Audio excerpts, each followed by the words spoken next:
Riviera. Good look down this wondrous sight, and then just down the pike, you take Sunset up to Bellagio, to Bel Air Country Club, another glorious golf course in a George Thomas design, where earlier this week they saluted the Little Pro, the legendary, iconic golf professional, now emeritus Dave Potus, doing a fine job there now. And Eddie, though, remembered and honored for his 50 years of service to Bel Air Country Club. I arrived there in shorts. Isn't that amazing?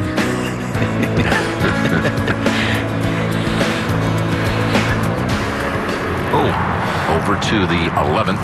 And Jared Lyle in that front bunker. He's 6'2". It gives you some idea how deep these bunkers are.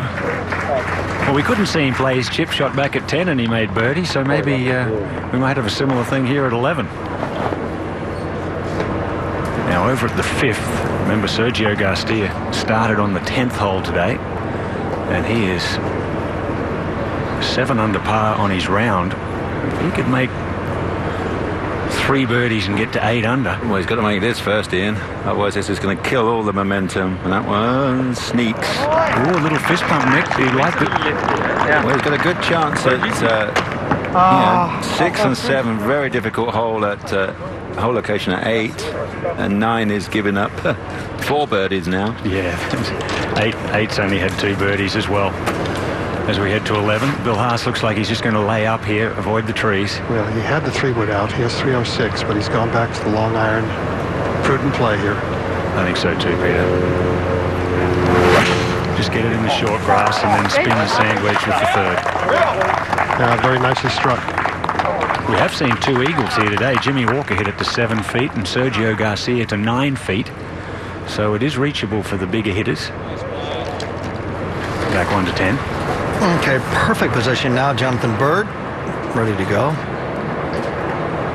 Now, this is all about touch, Gary. Yeah. Free run at it, but it's a little upslope in the middle of the green. If he gets the check wrong on that one.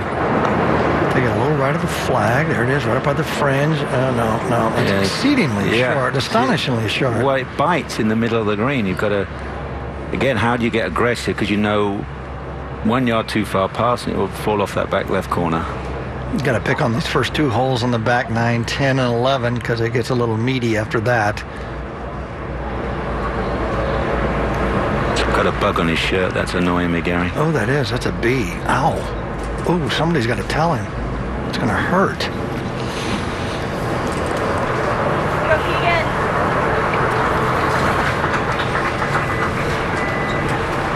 So Phil will have to wait and dwell on those back-to-back bogeys. If he wins here, he's projected to move to first in the FedEx Cup standings. He would overtake Kyle Stanley here in the early going. And it'd give him 4 career weeks atop the standings. Here's Kyle Stanley. Got off to a bit of a rough start on Thursday, came back, made the cut here Friday, and been hovering around even par for much of the tournament. He's at -1 now. Stanley tied 19th. Let's go to 11. And he's rolled it in. That's a great up and down for young Jared Lyle. Young Aussie from Shepparton in Victoria. What a fantastic story. Moments ago we saw Bill Haas over in the rough where he hit somebody. He's signing the glove to hand to the person that he did hit when it bounced off the trees. The young fella over there could have chested it out a little bit further, got him out of the trees. But one of the real gentlemen out here on tour is Phil Haas. Fine young fella. He'll have a birdie opportunity in just a few moments up at 11, but now on the 11th green, J.B. Holmes playing alongside Jared Lyle and Bo Van Pelt. Good grouping. And another fantastic story out here on the PGA Tour. J.B. Holmes fighting back after brain surgery. And a lot more relaxed and fun-loving out here on course. It's only a game, he says, and it's so true. Dustin Johnson now in the fairway, Peter. Boy, he's hit a long drive here. He certainly has. Wow. He has 242 to the front, 251 to the hole, and has a 3-iron, which should be plenty of club given the wind conditions are helping. Yeah, I would suggest here he would try and fade this a little, try and get a little right-hand spin on the bounce, feed it in towards the hole. Well, he's certainly setting up open. And he double-crossed himself. Yeah. Started left, curving left. Oh, just stays in the Kikuyu, but he does have a straight shot there. Easy little up and down.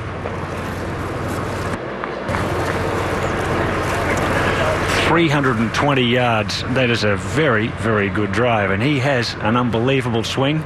Peter Costas took a look at one of the earlier swings of Dustin Johnson. I'd like to use the Konica Minolta Biz Hub Swing Vision camera to show you something that not many people talk about with Dustin Johnson's golf swing. Now, everybody talks about his strong grip and the bowed left wrist at the top and the closed club face. Yeah, we know that happens.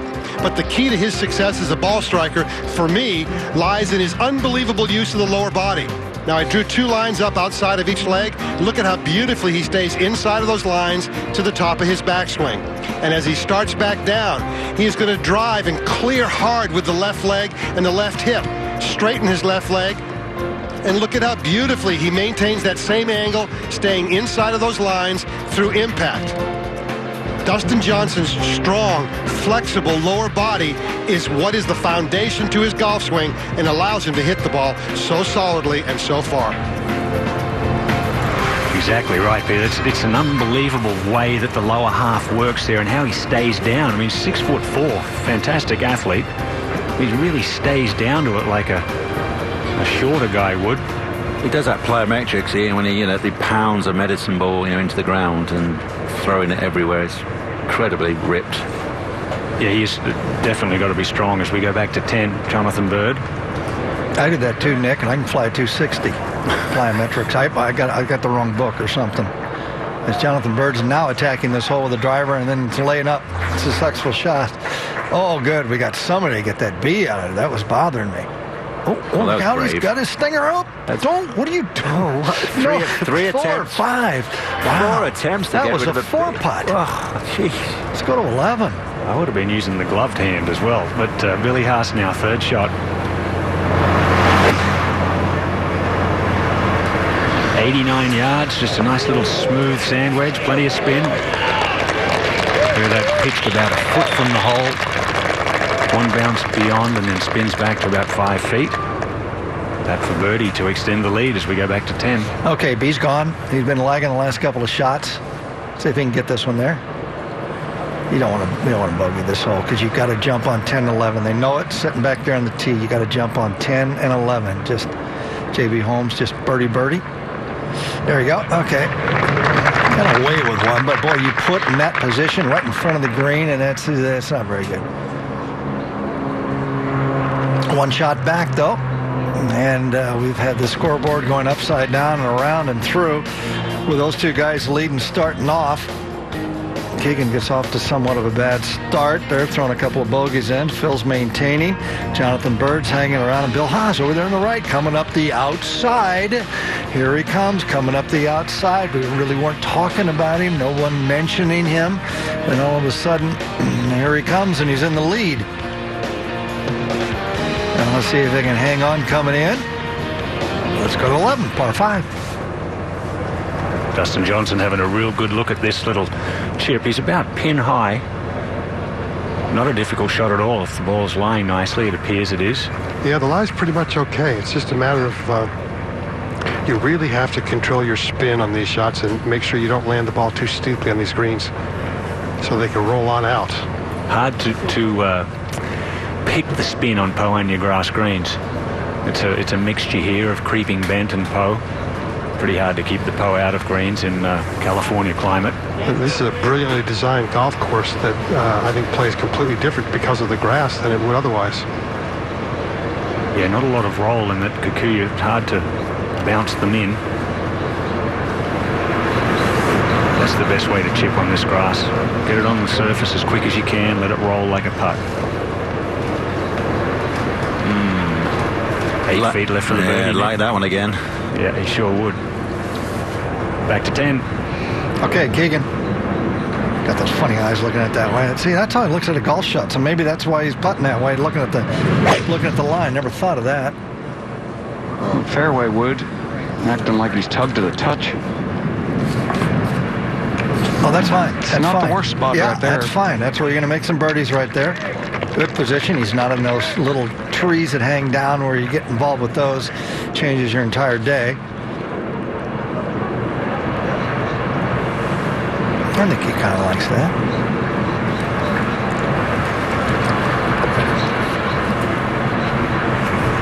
Let's go to 11. And Jonathan Bird on the tee.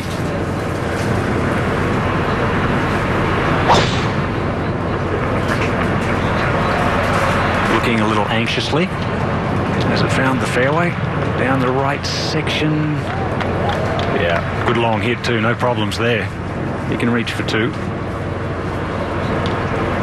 Double bogey at the 5th really sort of derailed him, but so we head over to the other side of the course in the 6th. And this is a birdie punt for Sergio. Again, this is his 15th hole of the day. Well, unless he's going to bomb one, and he looks maybe he will. He has! Sergio with a birdie at the 6th. 8 under on the round. He missed that little one at the 4th, had to grind out that par at the 5th.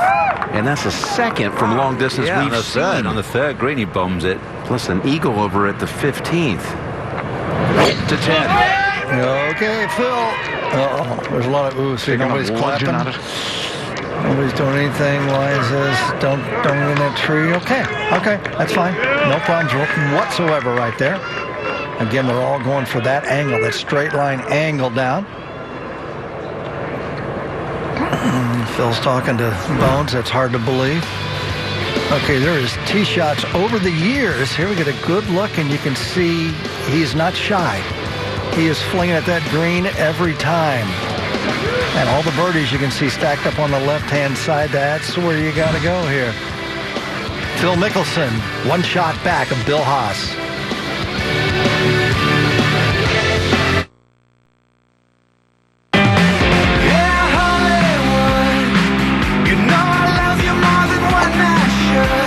Get up.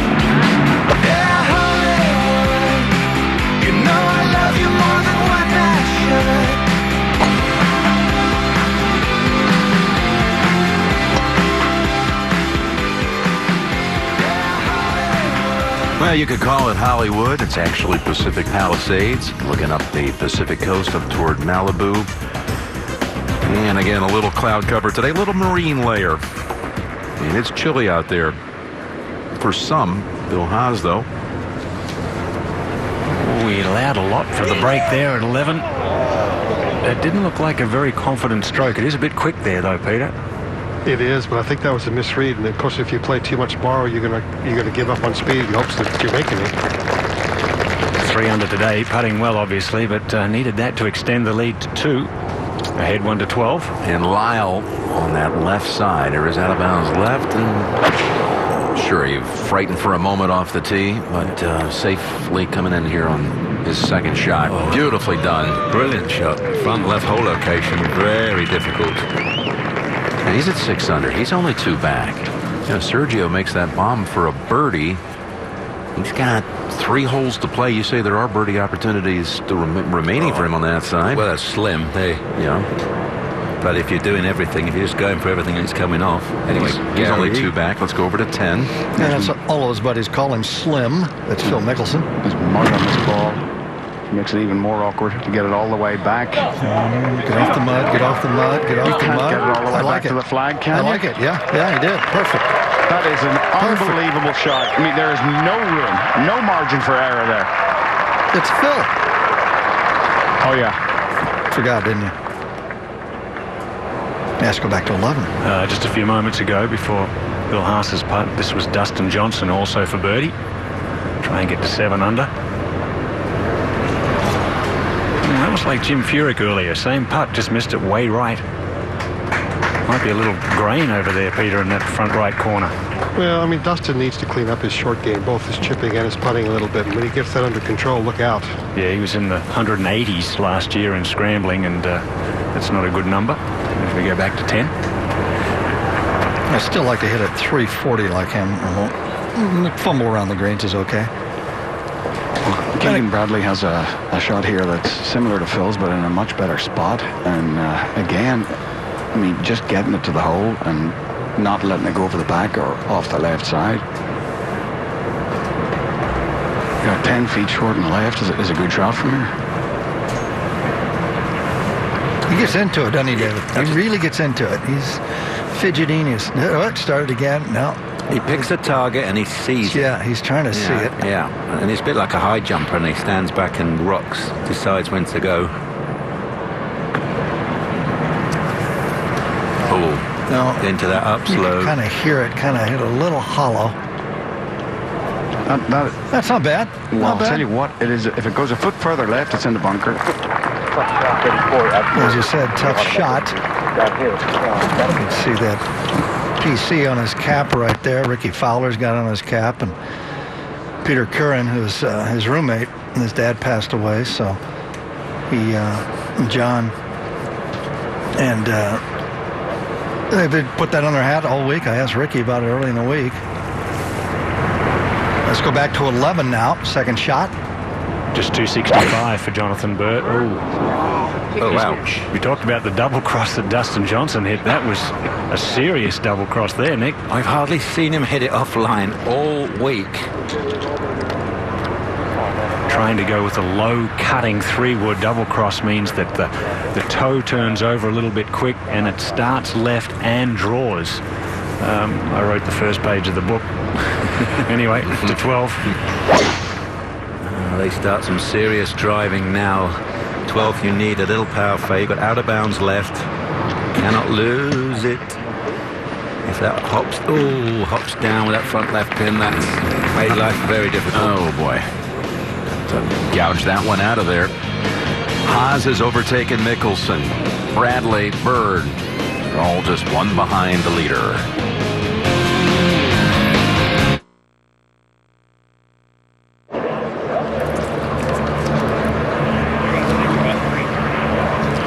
Straight up the hill.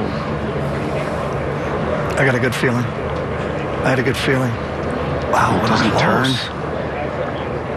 That's the opposite way of the ocean, I know that. And boy, last two holes, 8 and 9 with bogeys, and now he doesn't get the drivable 10th with a birdie. Still only one back.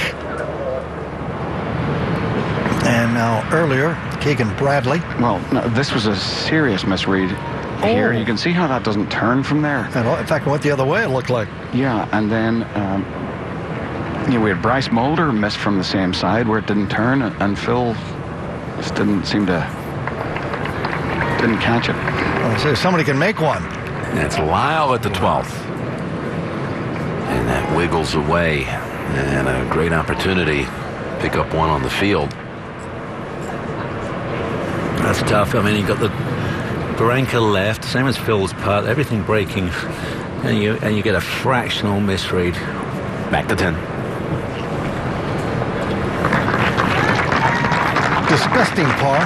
Disgusting par. Well, put themselves in pretty good shape right there to get a birdie going off this back 9, get something going here, coming in, and Sergio, who's got something going. Let's go to 7 now. Second shot, perfect position. Just don't toss it left of this hole, and you'll be fine. Perfect. Cross it back towards the front. Don't go off the front. There's a false front down there. That's where we're getting all the movement of the golf ball. He'll be okay. He's got about 30 feet from that position. And as we take a look now on Bill Haas sneaking around, one-shot lead. Mickelson, Bradley, Bird. Let's go to 12. And we saw that tee shot sink down to the bottom of that rough. Yeah, the line's not too bad. It's 167, 7 iron.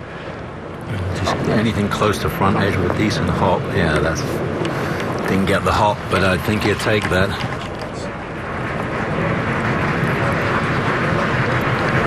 What a difference laying up or driving it means. Dustin Johnson only has 118 left. Well, see if you can do something with it. And when you've got that, you've got to believe you should be in that inside that 10-foot circle, Peter. That's the point. He's got to spiff up his short game. Yeah. That includes these shots right here. Well, he did it at Barclays last year. There's plenty of wedge shots. Oh, there we go. He doesn't like that one. Yeah, that's headed left and long. How about that? It's a terrible miss. Air mails the green with from 118 yards. Well, 338-yard drive, the longest of the day on this hole, and that's what you get out of it. Doesn't get it done. You think how many times he has a wedge in his hand and attacks a hole. And if he could just get that to be consistently good, my goodness, it would be tough to beat. Let's go to 11. Keegan Bradley with driver. Once again, long par 5, but with the breeze assisting, the good players, longer hitters like Keegan can get there in 2. Not bad at all there. Jonathan Bird, who hit the terrible hook there with the second, way over left of the gallery. A perfect line, though. And he leads the field in scrambling this week, Nick. That's the reason for his good play. But played a little bit safe there and got the other side of the slope. Tried to bring it in from the slope in the middle of the green and got the other side of it as we go back to the tee. Phil won't leave any of this in the bag. Ooh, no. Everybody's freezing and Phil's just stripped off. Got rid of a layer of cashmere. Well, he mangled that one up the right. That's a long way.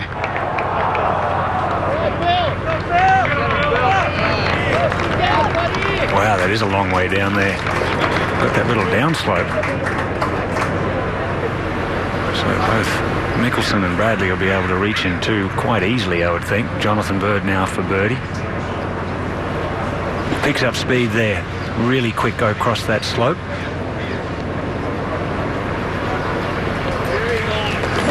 Wow, he's got...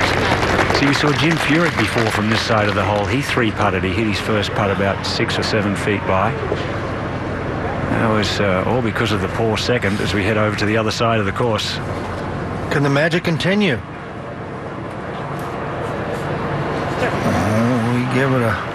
We give it a whooping right there, and he's going to end up about 4 feet by, but that looks like a pretty easy putt, doesn't it? Just outside right there. That's what he's got. Okay, we can start with 3. This was just across the green. This great little hole down the hill. And this whole location is hidden by that bunker right in front. He just slams it in from, I don't know, 50, 60, something like that. And now on the 6th hole, from over there. I mean, this is 10 seconds to get there. And it just keeps going. Finds the middle.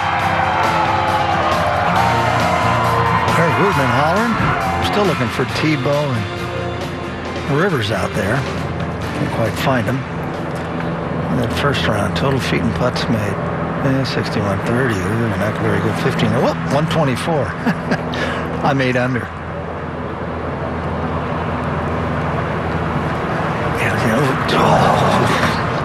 You just got to hit it right there on that right edge, and it just climbed right out of the right edge. Wow.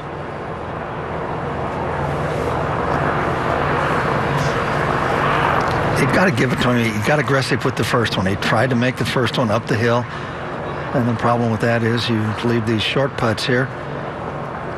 Very tricky greens. Yeah, let's go to 12. Bill Haas. Well, he's elected to go with the putter. Good play from here. Yeah, it's a tough corner. A little bit of ridge there pushing in towards this flag. There she goes. Didn't want to come back. It's such a shame looking back at what we saw Sergio just do. 3-putt, missing a second short one on this side. And a 3-4 footer. He just tapped in for bogey. It's just held him back so much. Over 12. And Johnson will be outside of 3 feet for his par. Still motoring along. Doesn't look like he's got anything special going, but he's only 2 off the lead. Yeah. As we go back to 11. But these guys that are trying to get up close to the top cannot keep throwing shots away like they are. This is a birdie hole. There's been 2 eagles, 20 birdies already here today, and Jonathan Bird's got this for par. Up ahead there at 12, Dustin Johnson looks like he could make bogey on a hole that he had a sand wedge into. Just too many mistakes. That's why it's Hogan's Alley. Guess how Mr. Hogan used to play these, Ian? With fewer mistakes than this, that's Down for sure. the fairway, layup, wedge, hold the putt. Middle of the fairway, perfect position. That was a terrible mistake. A poor second, and then really a careless third, I thought. These alleys get narrower towards the end. Wow, a 4 from nowhere at 10 and now a 6 at the 11th. So he's really given 2 shots up to the field there. You really want to make these 2 holes at least 1 under. Now Phil getting set to go. 260 yards from relatively clean lie. It's 5 wood, and this is the one that he worries about getting a jumper with, believe it or not. He doesn't worry about the irons.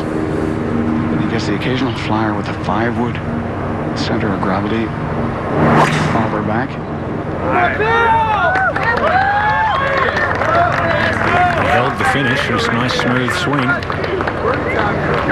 Wow, it's 30 yards short.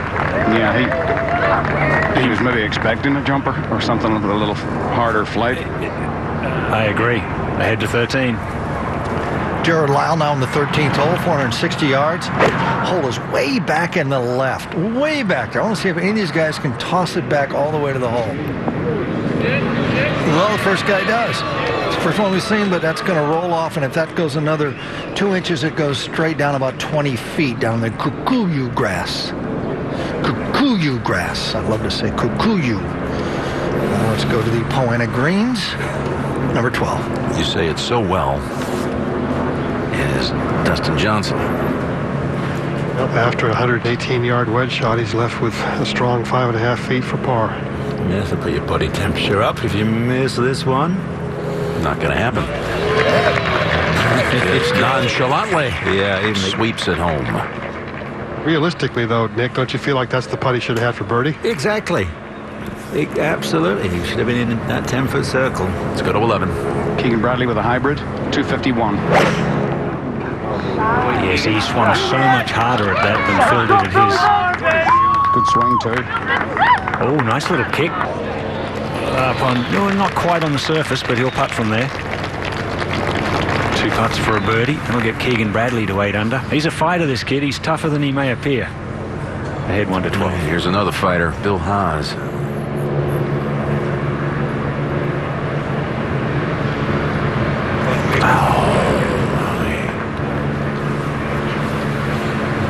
That's his first bogey of the day. Leaving now Harrison Fraser is the only player in the field without a single mistake so far in the final round. So now we have 3 tied at the top. Mickelson on the par 5 11th with Bradley and Haas. Going to be quite a finish here at the Northern Trust Open.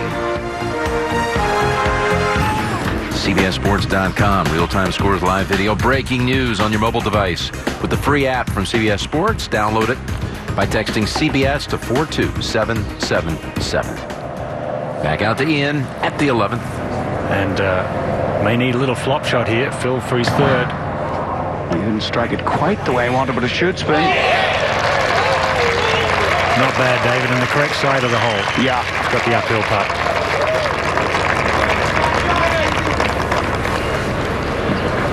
Well, my partner, Sir Nick Faldo, won here back in 1997, marking a turning point in the history of the tournament, as we learn in this week's Global Focus presented by FedEx.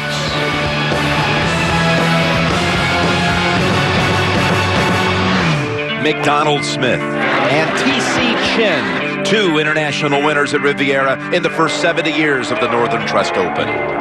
Nick Faldo became the 3rd in 1997, and his win sparked a run of 8 international wins in the last 15 years.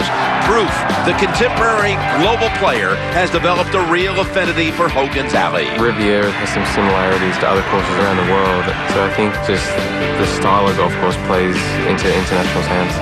Baddeley captured his 3rd career victory at last year's Northern Trust Open, a win that helped pave the way for his season-long FedEx Cup success. Getting a win early at Riviera was key, just to be able to get the points on the board early and be up there inside that top 10, top 15. If you can do that, then it makes it a lot easier to try and win the Cup. You buy into that, don't you, Nick, about the international flavor and why the world's global players do so well here? Well, especially because of the grass. I mean, this is a South African grass, cuckoo, we play that, and Australia as well, and the gum trees. It's very much like an Aussie golf course. 13. And that is amongst those 11 gum trees. We call them over here eucalyptus trees. So that he's going to have to curve it to get to the green if he's got any shot. Now back up on the green.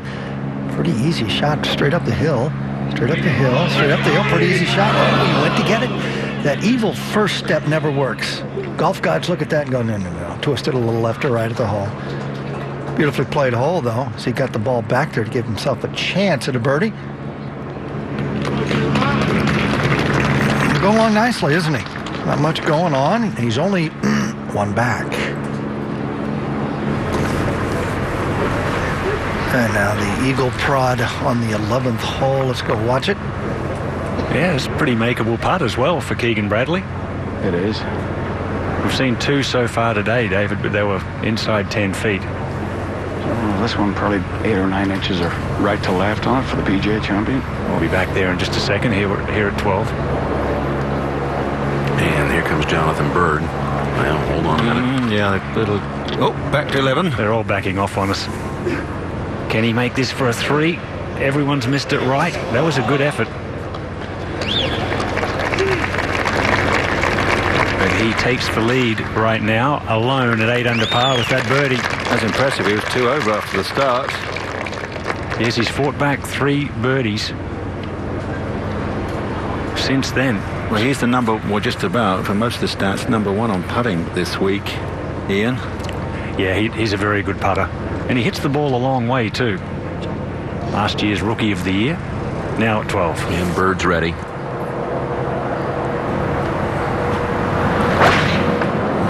A tough shot. There's finessed it out of this rough with a front left hole location, and that's gone up in the breeze, but I take that. The wind's coming very cold, very cool breeze coming right up the golf course right now. Starts a run of 3 or 4 holes, it's straight into the breeze. Over to 13. Always exciting second shot. Where would you go with this one? Well, he's going out to the right with this one, and it's going farther right than I think he wanted, Gary, from 238. Oh, hit the sycamore. Oh, a little devilish bounce to the right behind the gallery. He'll have that shot right there to get it up and down. Bill Haas, 7 under par, 1 shot back. It's going to be a tough par. Let's go to 11. And to tie Keegan Bradley, Phil Mickelson needs this one. I'm having a tough time reading this one, Ian. I think maybe just move a nostril hair to his right. This putt's 6 feet 8 inches, and the longest one he's holed today was back at the 5th, less than 5 feet.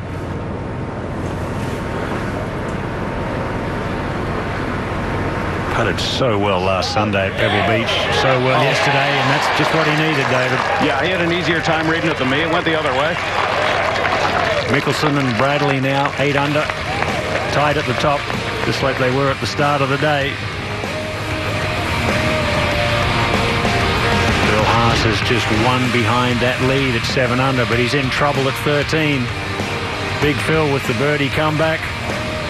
Keegan Bradley eyeing it down. Final round of the Northern Trust Open here, Riviera Country Club. Everyone else, thank you, Rick. Thanks, Jim. We're going to go out to the play now at the 13th. Just a little wave of his arms. After another brilliant drive. Oh, yeah. Look at this. There you go. Should hit the wedge like that on the last hole. And he'd be looking at 2 in a row here. Dustin Johnson only 2 shots back with a really good look. Now let's go to 12. And it is Jonathan Bird. We saw Bill Haas fail to get down in 2 from just off the front edge. And this is a nice little touch here. Same kind of little chip that he had yesterday. So that was a downhiller at 18 when he got down for a par in 2. Let's go to 13. Oh, Jim, this would be an unbelievable par if he can get this up and down. Drove it in the left trees over there, and then hit something right at the gallery, hit the trees, and it's going to leave him about 12, 13 feet there for his par. Bill Haas. He is only one shot back. Can't get another one up right now. Bad timing it would be. And as Aaron Badley looks on, we see the outline of Jonathan Bird. And he secures his par.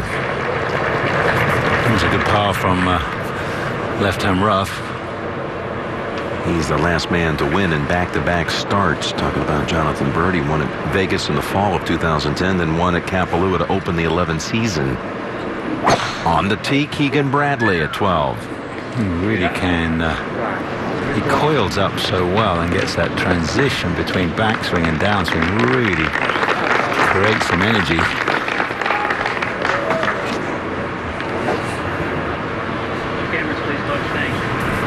Mickelson now off of his birdie. I wonder what shot Phil is seeing. Yeah, Phil! Hey! Should hang on. Maybe. Yeah, that's perfect. No problems with that. Oh, and we're off, Phil.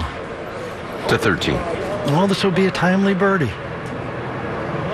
Nice stroke. Nice stroke. It hopped. See it hop there? About halfway. It just up in the air, and it took enough off not to go in. Something you can't control. Just try your best. He's going to be one frustrated golfer the way he's been driving the golf ball today, Gary. Every time we look down there, it was 330 right down the tube. After that drive yesterday, he hit on 17 with 380 or something up the hill. Watch this now. You like the line, don't you? Yeah? It's going to really hook back. You saw that little hop right there about halfway. And at the end, that's kind of what Poe does. It just kind of screws around with your golf ball, twisted all different ways.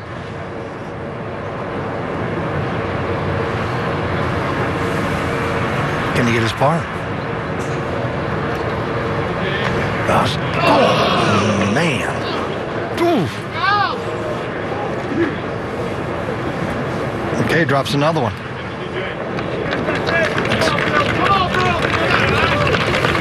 As he walks off, thinking about ways to make a birdie, Phil Mickelson, Keegan Bradley, they're tied at 8 under par. We want to thank the MetLife Blimp, providing aerial coverage of the drama below. Look for the MetLife Blimp, Snoopy 1 and 2 when they pass through your area.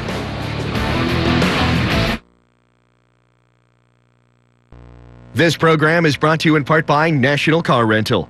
Go National. Go like a pro. You are a business pro. Monarch of marketing analysis with the ability to improve ROI through SEO, all by COB. And you rent from National, because only National lets you choose any car in the aisle and go. You can even take a full size or above and still pay the mid-size price. I'm going B-I-G. Good choice, business pro. Good choice. Go National. Go like a pro. Get in the game at the Toronto Star Golf and Travel Show presented by Acura. March 2nd through 4th, Metro Toronto Convention Center. Featuring the Golf Town experience. Test the latest equipment. Meet special guests. Get professional lessons and more. For details, visit torontogolfshow.com. Remember when you could get quality food at a quality price? Well, we do. Because we still offer it today. Enjoy the timeless value and quality of the McDouble. $1.39 every day. One sunrise, more beauty. One bomb, more envy. One recovery, more celebration. One bunker, more bunkers. One putt, more birdies. ClubLink, one membership, more golf.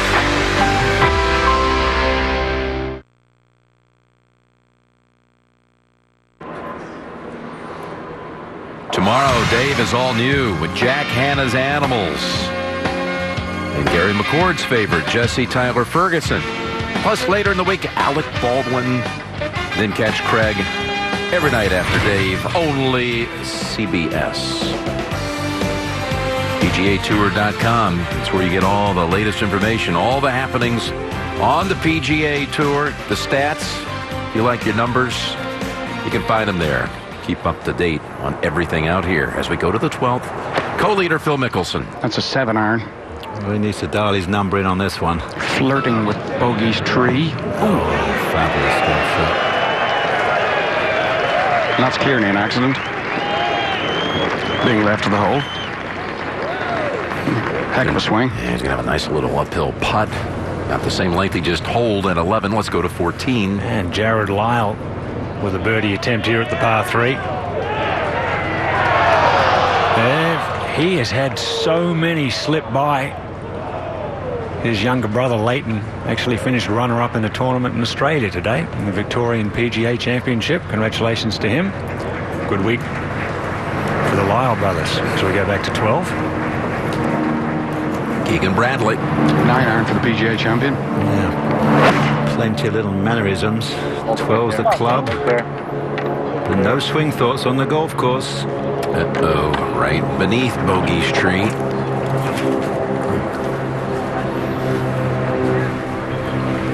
Coming up next, the PGA Tour announces its Player of the Month winner.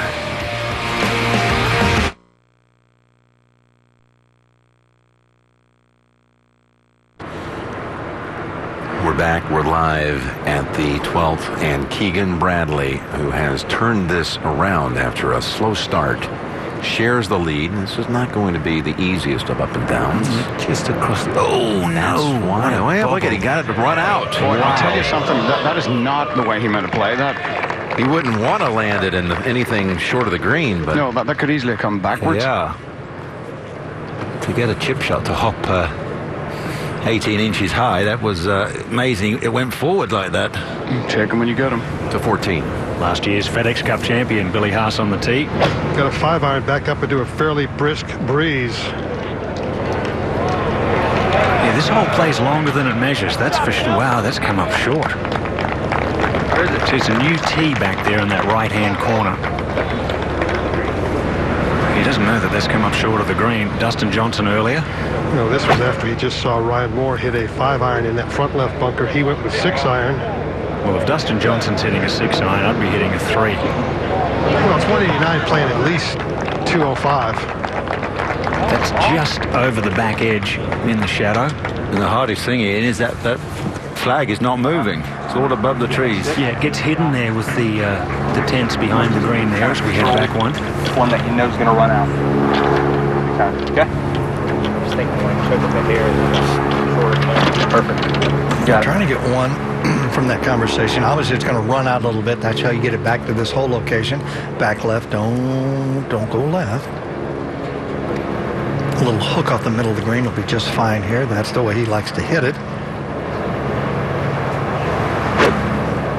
Practicing that. See that inside to out right there. It's going to put a little extra hook on it. A little more roll when it hits. Kind of like Phil did here on 16 yesterday after that long discussion with Bones.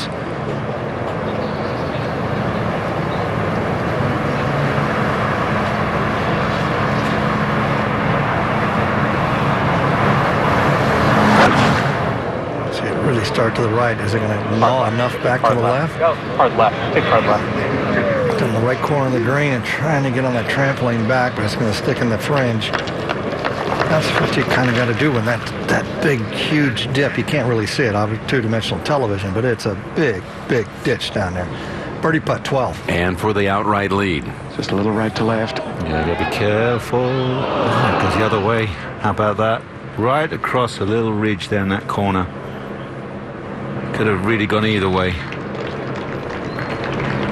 Solid 4 though. Kind of take that one on the 12th today. Bryce Mulder, the third member of that final grouping. He's 3 over for the round. Dropping back to -3 overall.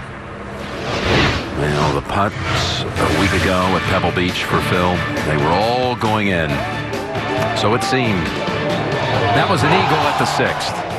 And this was the real dagger to the heart. After Tiger had holed a bunker shot, Phil right on top of him makes par from long range at the 12th. Then makes another long range par at the 15th. This is what's been going on here today now.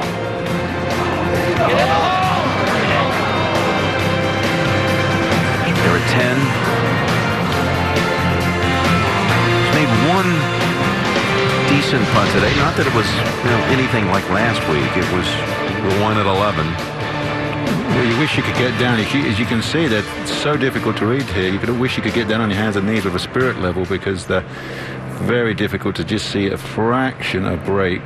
That is a good putt right there. Keegan Bradley with a par. He leads the field in putting this week. Let's go to 14. Just an easy little pitch across the slope on this green at 14. That was just a few moments ago. Yeah, nicely done from Bill Haas. About 4 foot left for his par. And now Dustin Johnson, Peter. That lie looks all right from over the back of the green. Lie is fine. One of the tricky things there is coming through the shadow. Well done. Good speed, good touch down and across the green. It's not that he's a bad pitcher or short game player or scrambler. He just wastes shots at times. Over to 9. What it could have been. Garcia ablaze most of the day. 2 short misses coming in. This is final hole. And has a birdie putt. And it comes up a bit shy. It'll be a round of 64 for Sergio.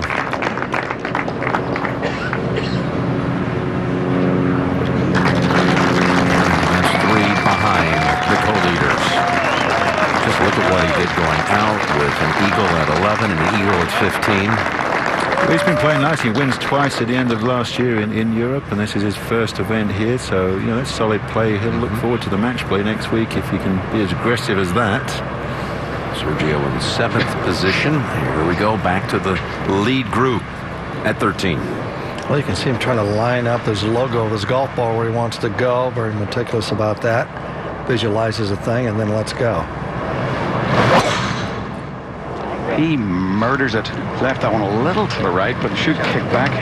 It's a nice freewheeling swing. It doesn't look like it has any tendencies to get short and quick. It's a good, full, nice golf swing.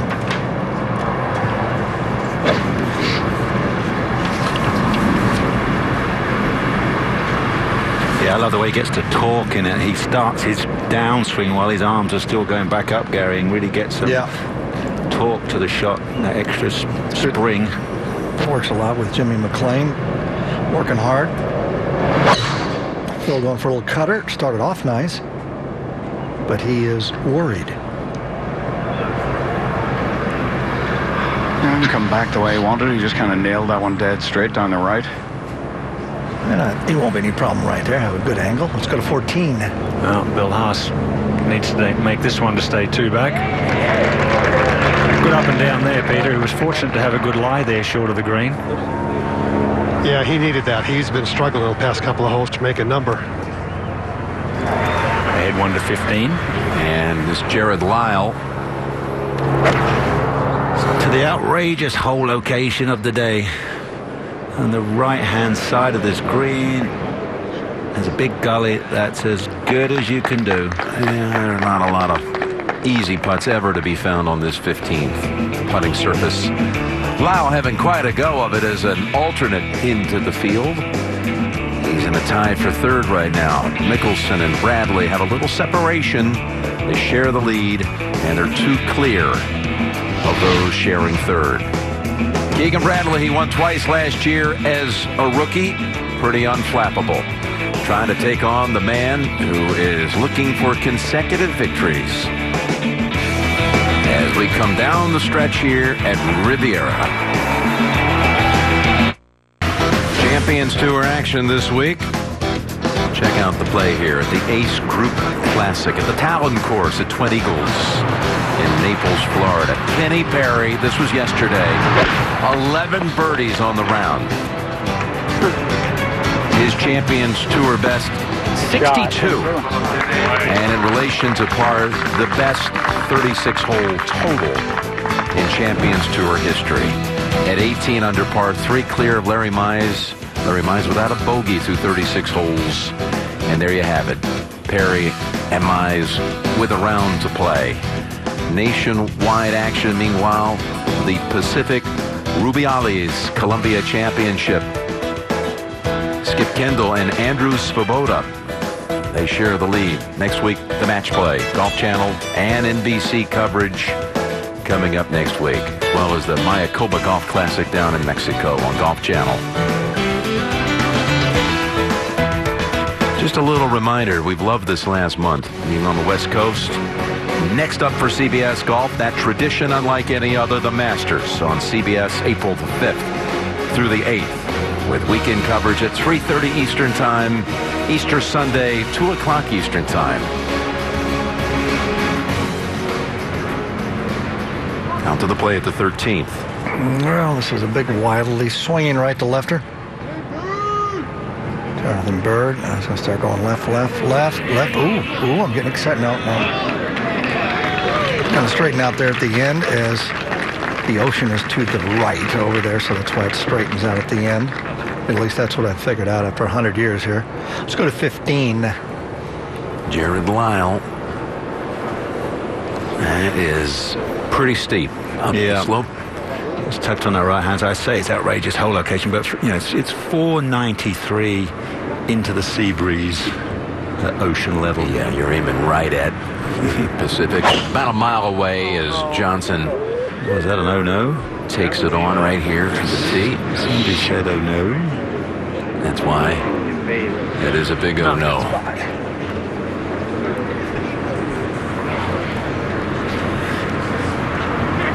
And this is the Mickelson situation at the 13th. And while he waits, back to Lyle, and he's got his 2-putt par.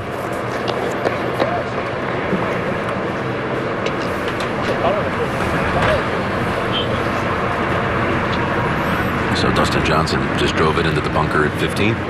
Now here's Haas. Better just go to the left. This one was just pure right down the left center of the fairway. Yeah, that's the shot, really.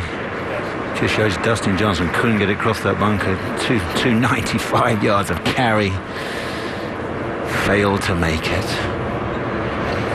His dad, Jay, finished third here in his best ever showing 20 years ago this year. That's a 6-iron, a little short of 200 yards. I'm trying to get that roller in there. Do you have the roller? Being aggressive. Went right up against that hedge there. It's going to be interesting to see what he picks for the next shot, next club. He's trying to look and he can't see. He says, Bones, can you see that? Is that over the green or where is that? Keegan Bradley just bombing these things, David, right down the middle. That's not a wide fairway either. Well, he has 162 yards left, and it's into a reasonable pace here. Yes. 307. Coming down at that tree. It's got any right to left. It's coming in from right to left. It can go all the way to hole. What's the wind doing? Just about straight in. Let's have a look. It's going to bounce around there. Yeah. A little right to left overall. You got to trust the flags back to make green. There should be a little right to left. Okay, information. We got it all there.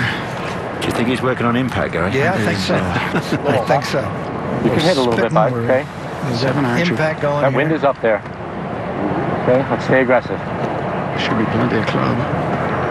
That looks like you see how he gets this stroke gets smaller and smaller and smaller and smaller. It's trying to hit that little knockdown shot. He's got to go and spin. He's going to get all over him. He's into it, ladies and gentlemen. He is into it. It's official. Look at this. Look at this. It's the front speed flop. Look at this. This is great. That is Steve Hale on the bag telling him to stay aggressive. He definitely can get it there. Aggressive. Uh-oh, is that left, David? Oh, boy. I can't see in the glare, but I'd say it is. Left, yeah. Immediately it went left, and that is down a big steep hill down there. We can see the ball. Good line. That's just a bad mistake. That's all it is. Now we go back to saying, well, all those rehearsals, positive rehearsals or negative? Was he fighting something there? He does it all the time. Yeah. I mean, he spit 4 times and started and stopped 8 times, and then gave it that little swing at the bottom 10. So where do you start, Nick, to eliminate the stuff that makes you go left? I'm confused. My head hurts. Let's go to 15. This will make your head hurt too. Unbelievably, Dustin Johnson hit a 5-iron out of that bunker. You're kidding. Wow, he launched it. It's in the air. Oh, he's carried it from there. That's a first. I mean, that's just an incredible golf shot, Nick. Ever see a golf shot like that again? From that bunker to carry it to the back of the green. Wow. That was unbelievable. 14. Oh, Jonathan Bird now on the par 3. He needs to get all of this 6 iron. Yeah, that is a long way today into that wind. Back towards the ocean, into the breeze, cool temperatures. That could be a bad mistake. That could be buried. Ahead to 15. Haas, second shot. Yeah, the flag is over there. You've got to carry it all the way if you want to get it across the corner. And everybody bails out right of the green. Right into the swale, middle of the green. Apart from Sergio, because he made a 2, so he obviously wasn't bailing out. How about that? A 2 at 15. Yeah. Just took that 2 and 4 birdies. That's 2.5 shots on the field. Yeah. On one hole. 16. Okay, we look at the 16th hole today. A little 7 iron. This hole is cut just on the front. They can't see the bottom of the flag. They only see about halfway up the flag, because that's what happens every time. They try to get up in the air to land it soft, and it goes in that bunker, and then it's really difficult from there. And 16th hole, this was a year ago. About the same shot, actually, about 162 yards. Jared Lyle. Now, this is a big guy, and he's going to move a lot after this ball goes in. Yeah, get out of his way.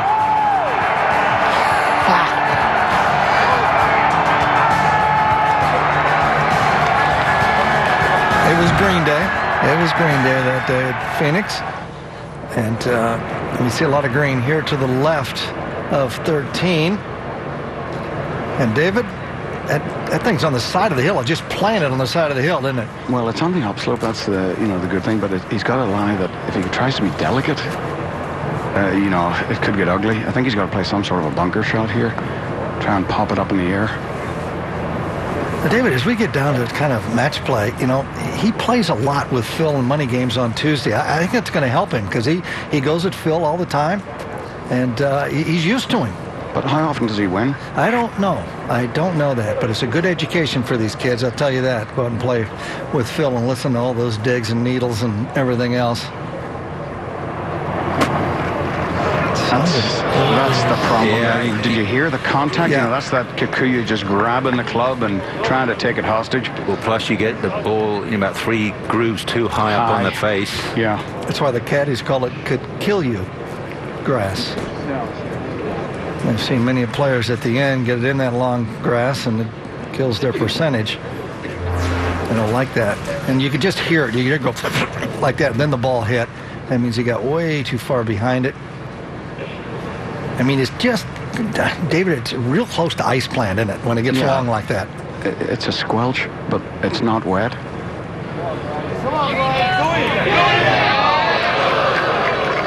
Yeah, we're going to mosey on from there and Phil in pretty good shape. Let's go to 14. And quite often, firing back into the wind, the ball will bury in the face. Jonathan Bird's actually got not a bad lie. It's come back out of the plug mark. So should be able to splash this up there somewhere near it.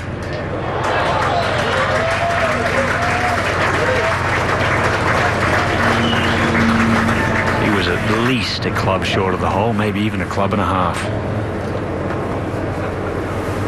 I just wonder how many guys calculate the temperature into the yardages, Ian. I think it's a good club, the temperature today, Nick. Yeah, it affects the golf ball.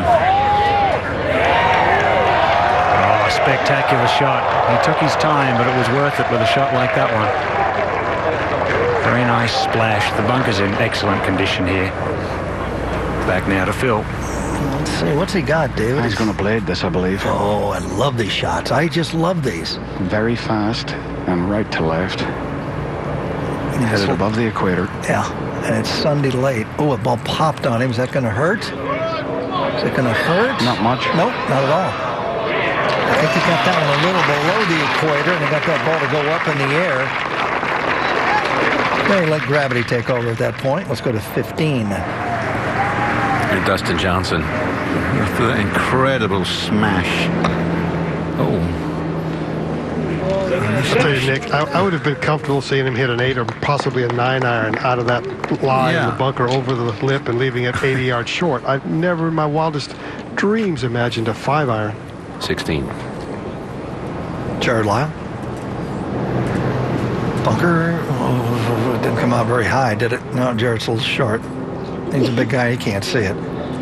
These bunkers in front go way up in the air and toss that sand looking right at you from the tee back there. Let's go to 15. Bill Haas, I mentioned his father 20 years ago finished third here. That was the year Couples in Love had a playoff battle with Fred winning. Oh, everybody knows you belt it and it just hits the glue wall with about a yard to go. Haas 2 back as we go back to the final group at the 13th. The sycamores staring at the back of the green down upon the golfers. Here's one I don't like. What don't you like about this? Well, now we've got this Kikuyu fringe. Sticky. Yeah, and he's going uphill, so we're going to drive the ball into it slightly first, and this may just pop up in the air. And it's only, it's less than 20 feet probably, maybe around 20 feet, and he could easily leave this. With some work to do on either side if it comes up with topspin or. Oh, he snuck up on that. It's better now. Yeah, it's a lot better. That was a good idea. No, it was good. You set up the theater. It was good. One thing I don't like about that coming out of you can't put your hands forward with a belly putter because your belly go with it. You want to put your hands forward and hit down on it, and you cannot do that with that putter. That's a good point, Gary. So how do you play on one leg like a flamingo? Yeah, lean on it. And Phil Mickelson now with that par, they're just letting the kids kind of go flying by, making some bogeys. Let's see if Phil can hang on to the steering wheel coming in. This ought to be very interesting. Let's go now to the 16th hole. This is the par chip. And he's going to club this one to death, so Jared Lyle is going to drop one. He's going to go back now to 3 shots back at 5 under par as they're all falling by the wayside. Got to make a par out of that bunker after you hit that shot. Don't miss this for a bogey. While he looks it over one more time, 14. Yeah, just a little clean-up effort there for Jonathan Bird. Maintains that top spot this week in the scrambling category. Very good up and down. Ahead one, 15. There's some movement here, Peter. Yeah, this is you have to control both your line and your speed on this one. He's going to dive the snap off the face of the world, and how about that for a short game? Boy, just go and practice your short game till the cows come home. Nick, there's a reason why an orthodox backswing gives you some flexibility, because you can stop it whenever you want and accelerate through. When you get it out of position, as Dustin does, you have to make sure you swing long enough to give yourself time to reroute it, and that's where he's having difficulty sometimes. He needs the quick fix would really work on his tempo. But what do you think of this massively arched left wrist, Peter? Well, that's the issue with the short game, because he has to take it back too far for some shots in order to reroute it and get the club face back where he wants it at impact. So would you try to get him to do something completely different just with that wrist for wedge play? Yes, I would probably have him play it like he's playing bunker shots. Yeah, cup it and imagine, just visualize Seve, cup it on the backswing and scoop it on the way through. So it's a bogey in the end, even with that miraculous second shot. Yeah, we're back to Bill Haas now for his 4. See, that's what you hate. You hit a great shot and you walk off with a 5. So we're going to forget about that 5-iron. Gone, done.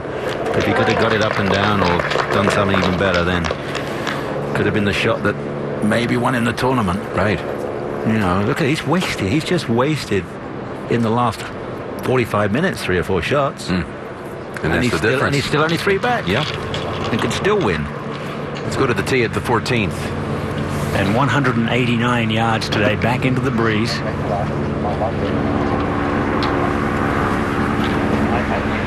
Phil looking for the back-to-back victories, having won at the AT&T last week. He's done that 3 times before. 06, 05, and 96, where he's won tournaments consecutively. Always having a discussion with Jim Mackay, his caddy. At the start of the round today, the Mickelson and Bradley in the last threesome were tied, but then Keegan Bradley had a terrible start. Phil a very good start. Had a 4-shot lead. Now it's back to even at 7 under. And Phil now currently 1 in front of Keegan Bradley. Well, he's got 7 iron out here. Wow. Into the breeze. I don't think it's enough, David. Well, you know, he hit 9 iron at 16 yesterday. It depends how shape he hits it.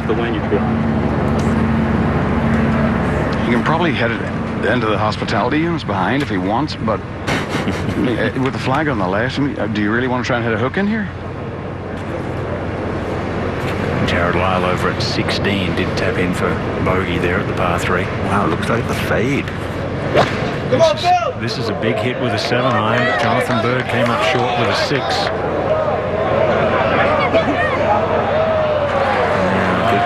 It's a club short. Well, he needed the rope hook, didn't he? He needed that rounded. Yeah, but with the flag dripping off the left edge. Yeah. I like the fade. Well, shape. I agree. The fade's the shot. One more club. But to get the 7 iron there, it needed the rope hook. Let's have a look at that swing, Peter. See what he did. We'll get a closer look with the Konica Minolta BizHub swing vision camera. Again, really good posture. You see his feet aiming well out to the right, meaning he's setting up to cut this ball. He's trying to aim at the right side of that left-hand tent and carve the ball back toward the flag. Good position, right parallel, shaft, blade, all square at the top. Then as he starts back down, you're going to watch him keep his hands a little more inside the club head coming through to keep the toe of the club dragging back a little bit. Phil is swinging the club beautifully right now. He's just got it working on all 8 cylinders. Keegan Bradley, has he fanned it out to the right? Yes, he has. Oh, that's a long putt down there. No, that was 6 iron. Well, that was a reaction to the last hole. Pulled the 8 iron left, and then you blocked the next one. Always the way, Nick, isn't it? Yeah. Even at this level to 16. Okay, we're going to see Bill Haas now, 600, 2 out. 7 iron. A lot of guys in the front bunker. They get all excited and it gets up there and hits that sea breeze and just doesn't go anywhere, and that sticks in the kikuyu grass between that bunker and the green. That's going to be a delicate little bitty chip shot right there. As Bill Haas tries to make up 2 shots coming in. Phil by 1.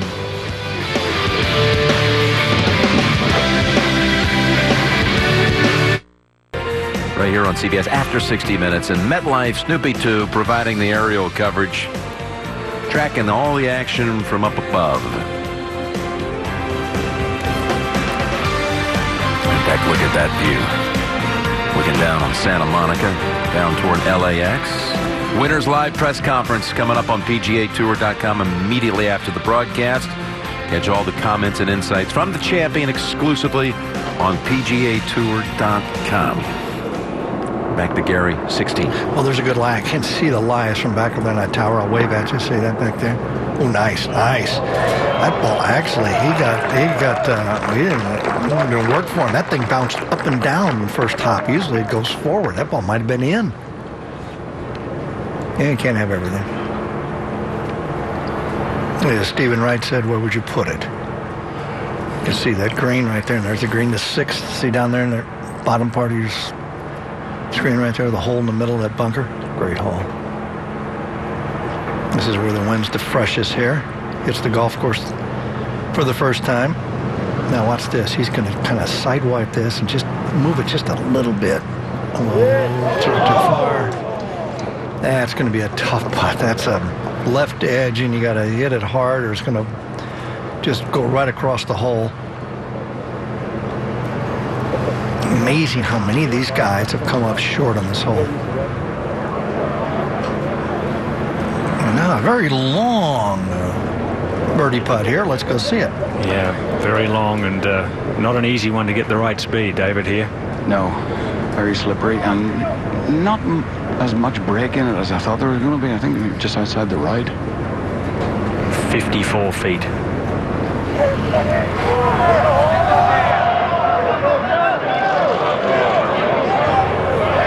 That's what I mean. It looks up there, David. It looks so slippery down that hill, but It's actually slipperier from the other side. Keegan Bradley's will be much quicker as we go to 15. Jonathan Bird. Yeah, I was trying to cast my mind back 15 years when I won. I would club up, take an extra club, choke down at half an inch or more, and then hit it full, just to try and keep the ball down and still be aggressive on it. So that's why everybody is coming up short now. The temperature's dropped, the breeze is up, we're at sea level, damp sea air, and golf ball just doesn't fly. No, it's taking a lot off of it today, isn't it? Seriously is. These guys can't believe it's more than 10 yards. Back over to the 14th. Taking a very close look at it, as we've noticed many times today. This is the quick one.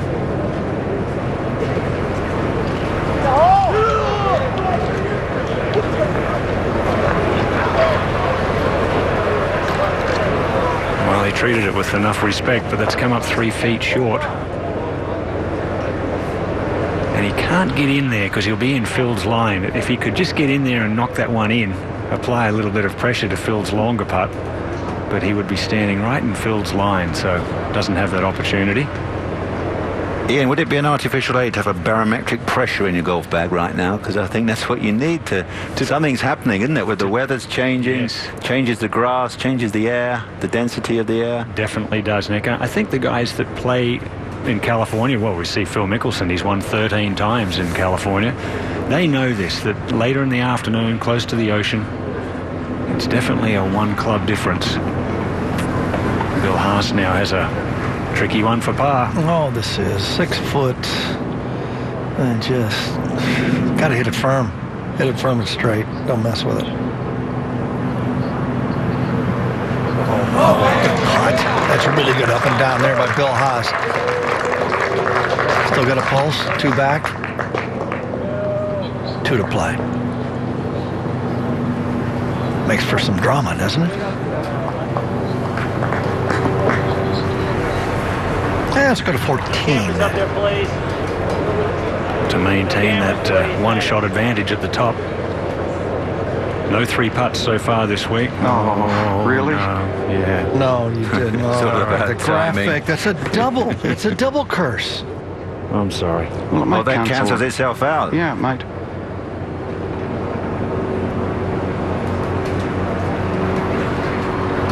Just a little slice for the left-hander.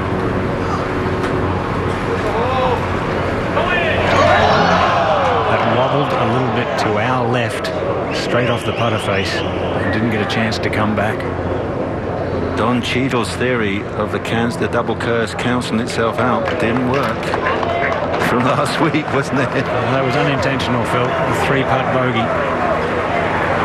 And now Keegan Bradley with, well, inside a putter length.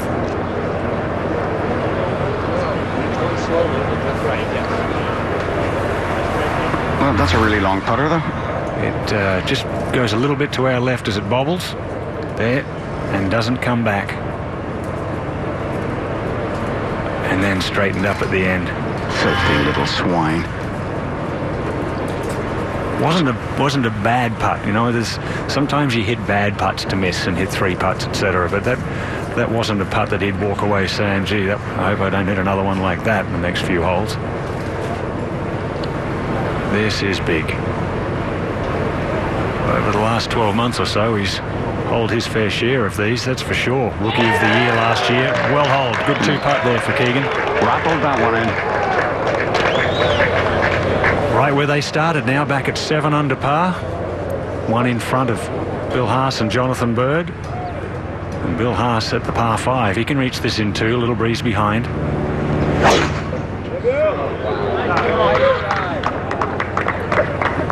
Just a classic swing. Yeah, this is easily going to be able to be reachable from this position here. Works with Billy Harmon over in the desert, over at Toscana Country Club in Indian Wells. Billy and Dad Jay call in there to see Billy Harmon regularly. Billy said he just he spends about 1 minute, tells him just to keep doing what he's doing. That's about his swing tips as we go to 15. And Jonathan Bird has to hug the fringe line and should start turning if he had any speed to it. It's like putting an ocean wave, that one, down and back up, and nothing happened on that break. Greens has suddenly got a little bit stickier. You know what's interesting? Look at the leaderboard. Today's leaderboard on the right. We are basically right where we started, except for Haas has picked up a shot. Of course, Sergio's in with 64, but everybody else kind of looks like the pairing sheet at the beginning of the day. You know, they're just going to make this a 4-hole tournament now. Well, that gives all credit to this golf course. Just shows you that the character of this course, how difficult it is. Well, while we conclude our West Coast swing, college basketball will take over here at CBS in a big-time way. Next Saturday, Vanderbilt, Kentucky, the Wildcats #1, followed by Villanova at Georgetown. Some will see UCLA in Arizona. And Missouri against Kansas. Triple-header Saturday here on the home of the NCAA Basketball Championship. On the road this year to New Orleans. Go to the tee now. At the 15th, Keegan's parted all 3 days. We've definitely got a breeze freshening. It's a lot stronger off the right and into than it was just 10 minutes ago. Yeah, we've got to forget about ever trying to get over that bunker now. Either aim at the bunker, turn a nice draw, or rip a fade down the left-hand edge of the fairway. Uh-oh, bunker bound. Our Let's go, Phil. Come on. expert analyst on the back of the tee. That was about a yard off the perfect spot. Let's go, lefty.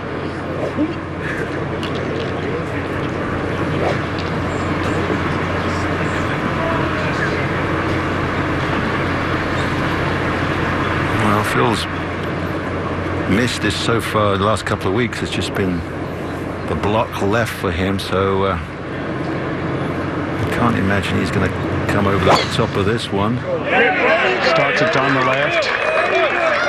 And not coming back. Or may hang on to the fairway. That'll work perfectly. Yeah, we'll count that as a fairway hit. On the toughest hole at Riviera for the week. Pump that out there pretty far, too. They share it just as they started it. Mickelson and Bradley at the top. West. Rand Snedeker over Kyle Stanley in the playoff. Then Stanley rebounds with a victory in Phoenix. And then Phil at Pebble Beach. Another fun one to the finish here. And then we'll next see you, the CBS Golf family, from Augusta, Georgia, April 5th through the 8th for the Masters 2012. We're back at the 15th, and look at the break look this time. where he's aiming. He's trying to a yard, a break, and it's going to snow. It's not going to get there. I seriously think my little fun line about barometric pressure, of course, you're not allowed to use anything like that, but it's definitely changed out here. 17. Slippery putt for Jared Lyle. Yes, that's right, Nick. You can't use anything for speed or climate-based devices. What a shame. Jonathan Bird tapped in for the 5 back there at 15. Jared Lyle was having a go at that. I'm sure he'd love to finish birdie because 7 under could win this. That'll be one miss though there at 17. 3 feet back for the par. Just a reminder, log on to PGAtour.com for exclusive video highlights, the web's only live leaderboard, all the latest information you need about the PGA Tour. Get connected at PGAtour.com. At 18, Jimmy Walker for birdie. I was just wondering, what do you think Sergio's thinking right now? A couple of misses on the back 9, apart from holding everything else. Round of 69, and Jimmy joins Sergio in the clubhouse at 5 under par, 279 aggregate. Obviously, the most important, obviously, is to take care of everything. Yeah, you got to make sure that the roof's running for what you got. As long as it wins. Bones, a couple of reminders about going right into the teeth of those ocean breezes that are coming right at him. Well, and it's 6 iron from 200 yards, which again, well, but this sets up much better for the left to right shot, the hook for him. And getting it in underneath the hole, of course. Yeah, we can see what he's aiming for. Another one of these big hooks. Look at this. Like the one he hit on the 8th last week. Third round. Pebble It's Beach. turning over and it needs a kick to the right to help it. And it sits down. It's soft. And that's a tough 2-putt, as we just saw. Not exactly the same spot, but the general area. We saw Jonathan Berg 3-putt from in the group ahead. Well, he's just come off the 14th green, super fast downhill, and that's super slow. So a massive, massive difference between those two long putts. And again, the wind knocked it down. 16th. Bird looking for one. 7-iron. And again, everybody's coming up short. Jonathan, did you hit it? He's wide-eyed and he's got his tongue out. No, he didn't, like everybody else. Just can't get it there.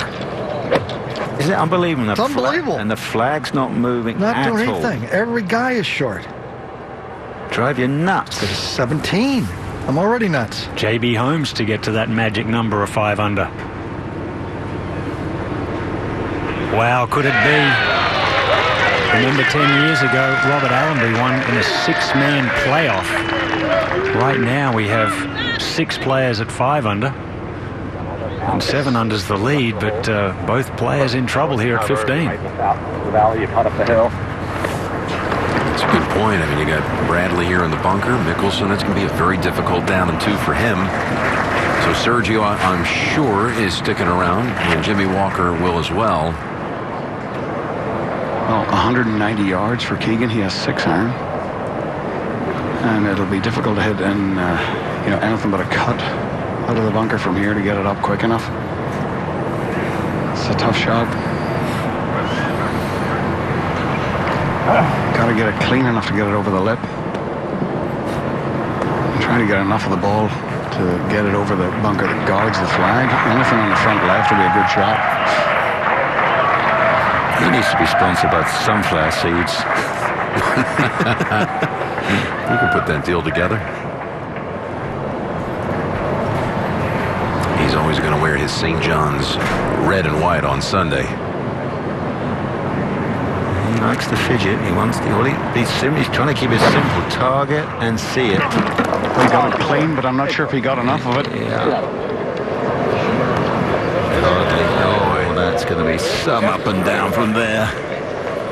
I'll give you a little idea of what Dustin Johnson was able to pull off by comparison. 17. Bill Haas with a 3-wood here. After a long wait, 292, and he has hammered this right at the heart of the green. 292 in cool conditions, and look at this. Well, Peter, you said he could get there comfortably, but that is unbelievable. Middle of the green for Bill Haas. That for Eagle at 17. Wow, we could be a 2-shot swing here at minimum. The beautiful Amy Mickelson down there with Phil. Kids out there watching, wishing Daddy well. Can he do it 2 weeks in a row? Maybe he can. He's got a 2-putt from here, though, from about 75 feet.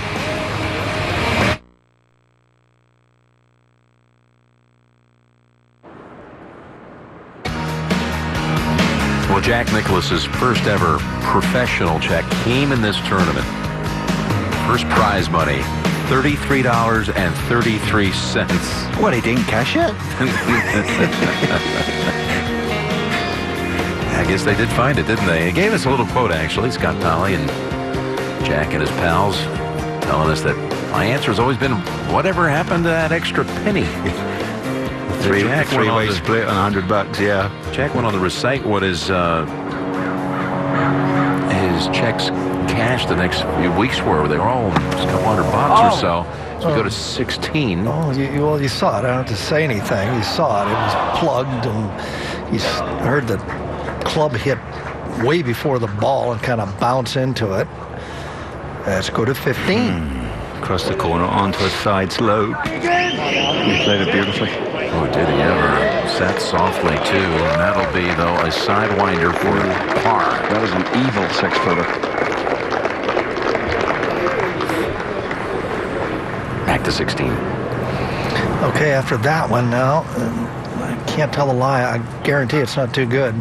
to splash it. That must have been a pretty good lie. He didn't have what a par that would have been, and he could have sure used it. And he was at 5 under coming in this hole. He's going to drop 1, go back to 4, going the wrong way coming in. And let's go to 15. That's going to take a while to get there. Yeah, you get a good idea right here. Look at the ramp, if you will, down the slope, turning up the hill. Hard right to left at the end.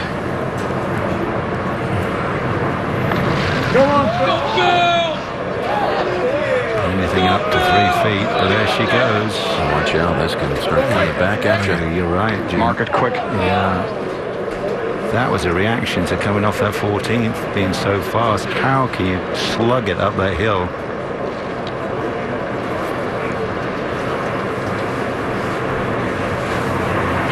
So he's outside of Keegan Bradley, 17. Dustin Johnson third here at the par 5. Just moments ago. He made up for the poor second, Peter, with a great third. I tell you what, that was a very difficult shot that he made look simple. Very well done indeed. Just 2 feet left for the birdie. Yeah, he had 250 left and hit a 3-iron not very well out to the right. This is important, guys. This and 18. Definitely gets him out of that log jam at 5 under. Well, you bet it's the last. He'd win the darn thing. I think so, Nick. Yeah. I really do. And 7's a really good number if you could get to 7. Both Bradley and Mickelson have trouble back there at 15. And Billy Haas has an eagle putt to get to 8 under. It's going to be a little bit slow going up the hill and definitely move a little bit to his right. But this is his moment right here. Just under 16 feet.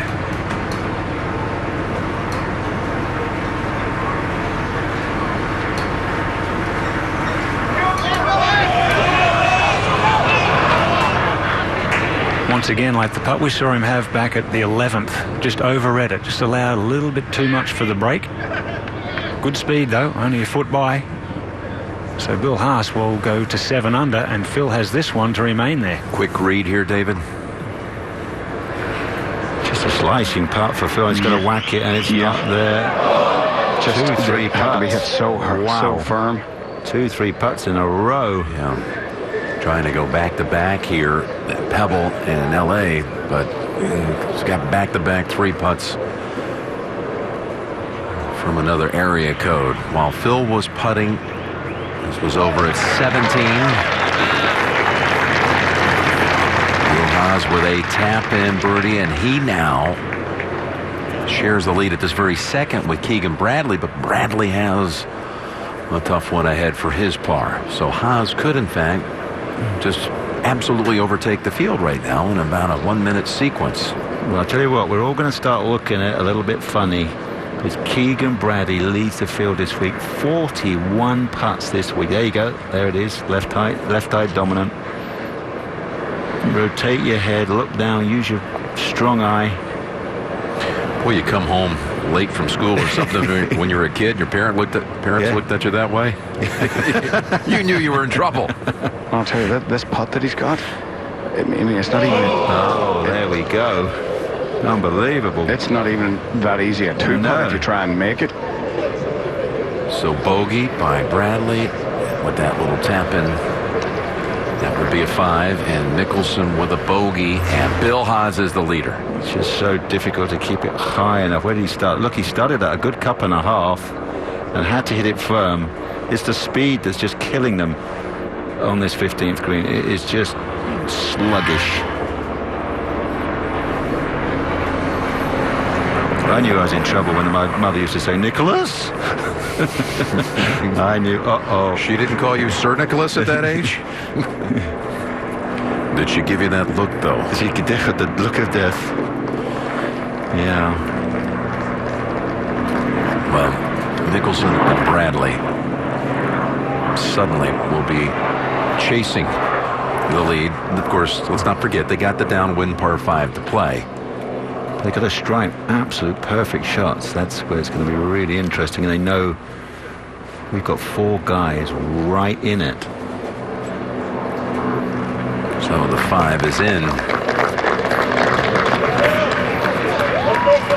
Well, Bill Haas has the best opportunity. Makes 3 at the last. That's basically, you'd have to say it's his. I can tell you, though, guys, that the leaderboard had not changed here at 17 when Bill Haas exited the green, so he doesn't know yet. At 18, Jared Lyle.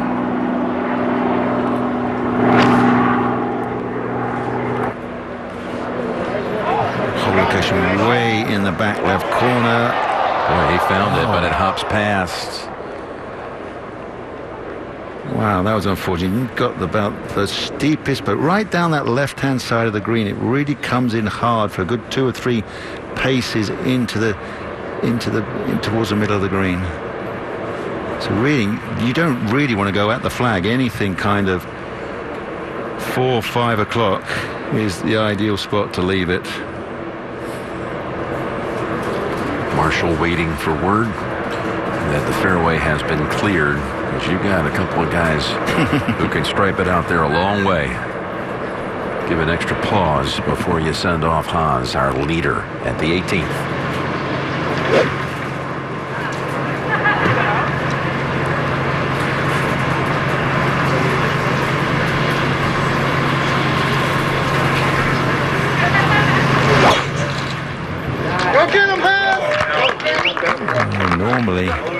Normally fades it and then hits a tiny little draw and loses the 40 yards. And that left side off that hanging line to that back hole location, no chance.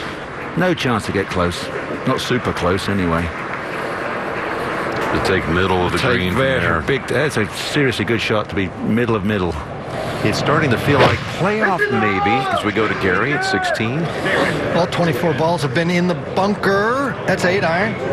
Oh, nice. First guy up. That's really good right there. Right now, it's a little much. It's, the wind being down. There's no question.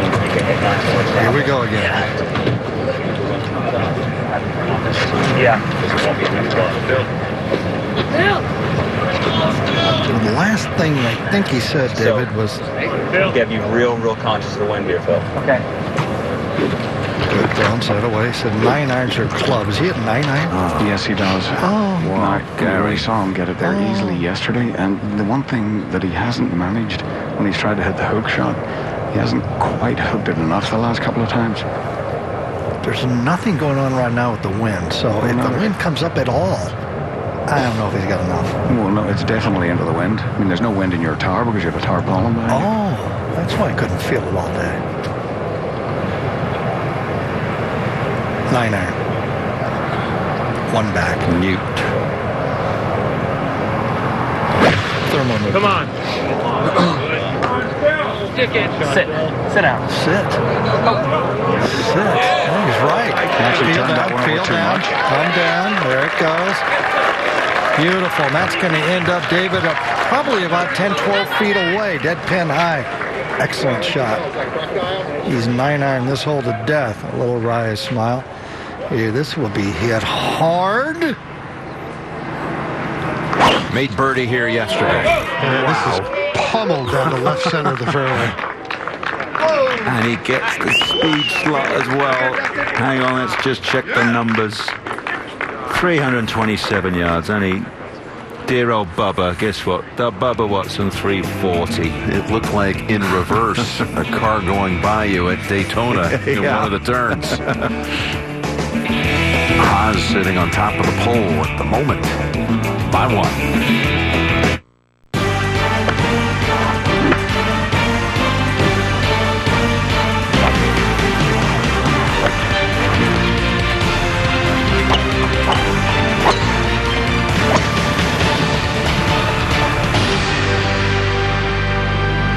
Final round at Riviera that has in fact been a roller coaster ride. A lot of different changes at the top. Currently it's Bill Haas on his 72nd hole.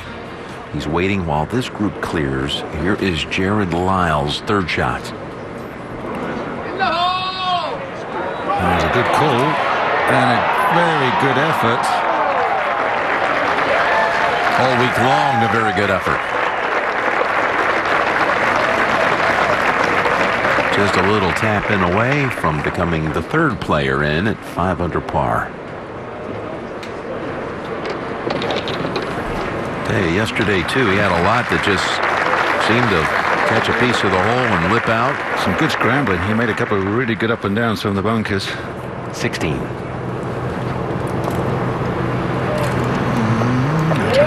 Go back to the right. It went back, but after it went by the hole, that was a good putt right there. Remember, he's only 25. He hasn't seen this green a whole lot. Doesn't know that thing doesn't come back. Thinks it should go to the right towards the water. Put himself in good position, though. All these guys, first group we've seen in a long time, all three guys hit on this green. It's only 152 yards, 18. This is for par. What a great tournament for J.B. Holmes. And another win in at 5 under par. Boy, that has to feel mighty sweet. Really good. I mean, he knows his game's on, and with his length, another player will be looking forward to the match play next week. Just his 4th week back. Again, we showed you the story earlier from brain surgery at the end of last summer. And JB in that group tied for 5th.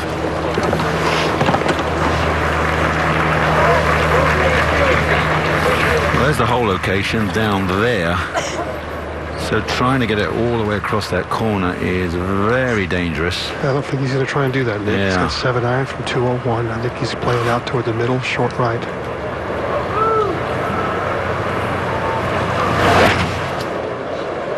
And perhaps got that fraction heavy as well. A little high on the blade, and it plugs. That's what happens with this Capri grass. You get under the ball more than you think, and you hit it a couple grooves high. And you get no meat behind it.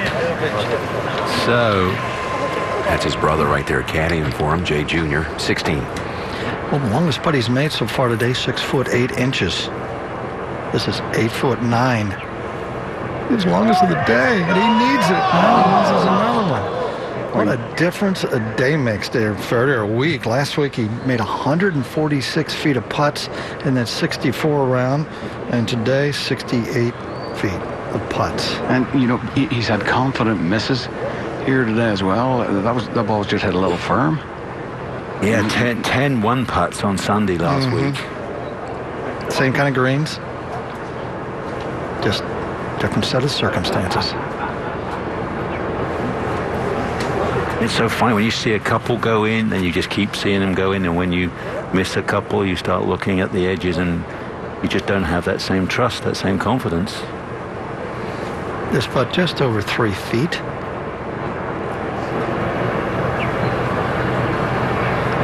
A little bobble there, and then right in the middle, he remains 1 shot back of Bill Haas, who was just short of the green on 18. He's going to have to get that up and down as Phil plays the par 5 now. He's got plenty of length to get there. Another guy that's hanging right around, Keegan Bradley here. Good putt back down the hill. Now it's just a little short one up it. And he's got that look where he looks to the side. It looks like he thinks there's a guy with a hatchet coming around the corner on his left. That's the only thing I can think of.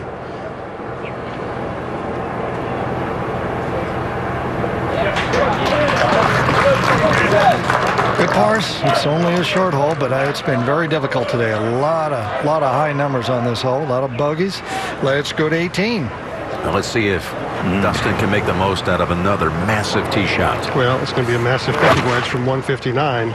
Oh, please. I mean, he's got an opportunity to get close, and he's off back edge. Again with a wedge, misses the green. Short of the 18th, leading by 1 over 3 others.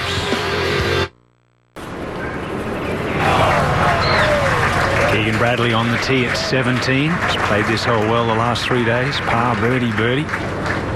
And it is reachable for him. Although it wouldn't be from the bunker. Oh, and that's what it's found. He will have to lay up from there.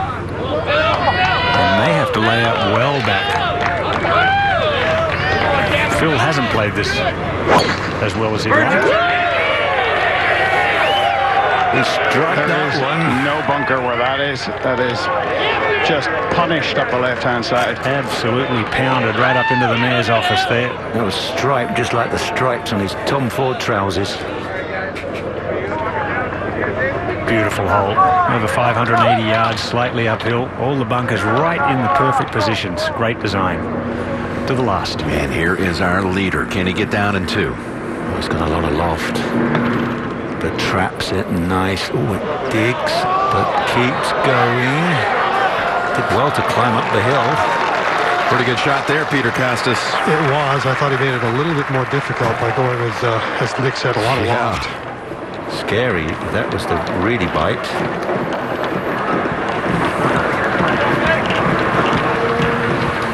So many possibilities here. You got Johnson still in the mix, just over the green at 18. Looks like Garcia, Walker, Lyle, Holmes going to be a shot or two too high.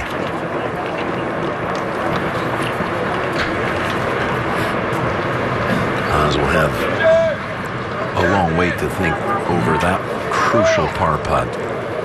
Oh, Dustin's got to go for this chip shot to try and jam it to get himself to 7 under.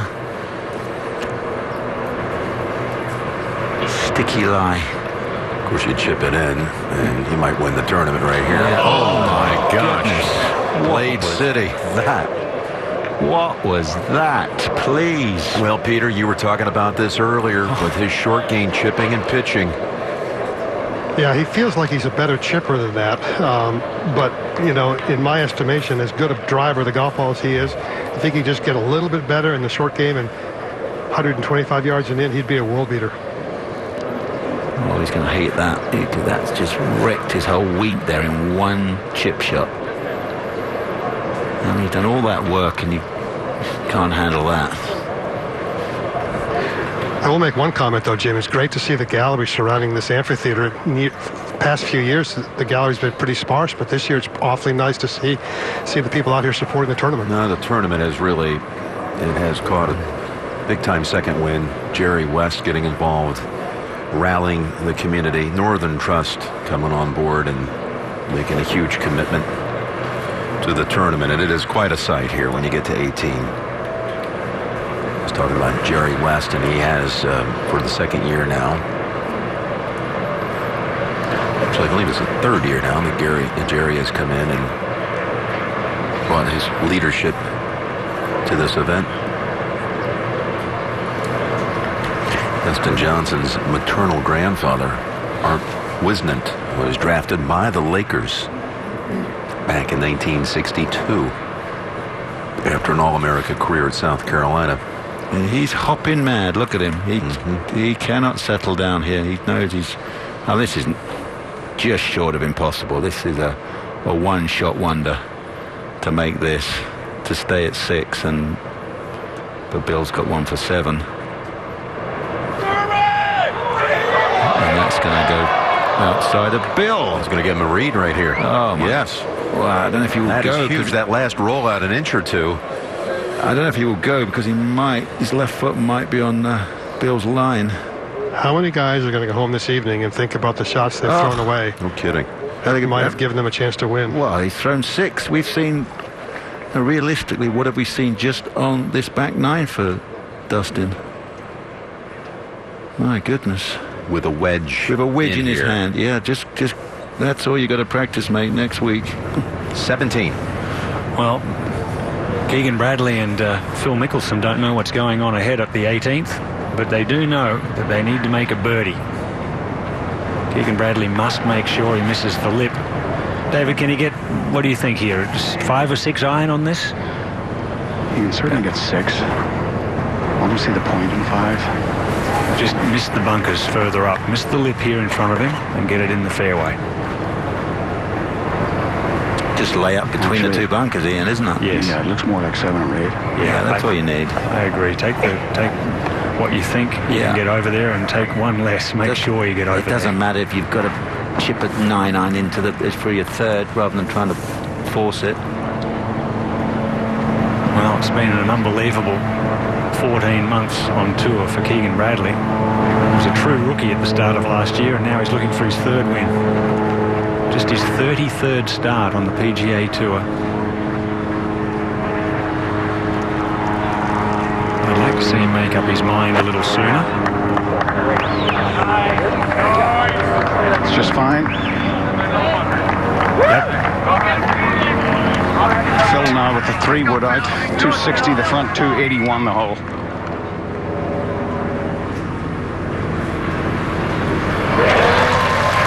That is Dustin Johnson for a bogey.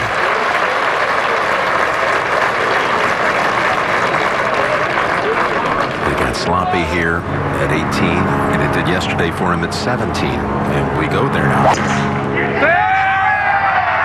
We can certainly reach, but has he overcooked it?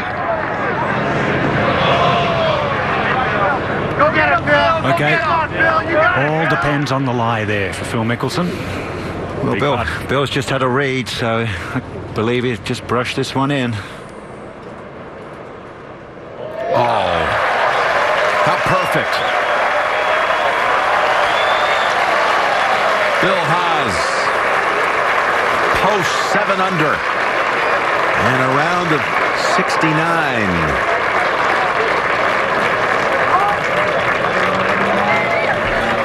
Boy, did it break his way here at the end. Turns 30 in May. He's already won 3 tournaments, and of course was the winner at the Tour Championship, which gave him the FedEx Cup title just a few months back. Now let's hold up. Let the caddy come through. Sorry.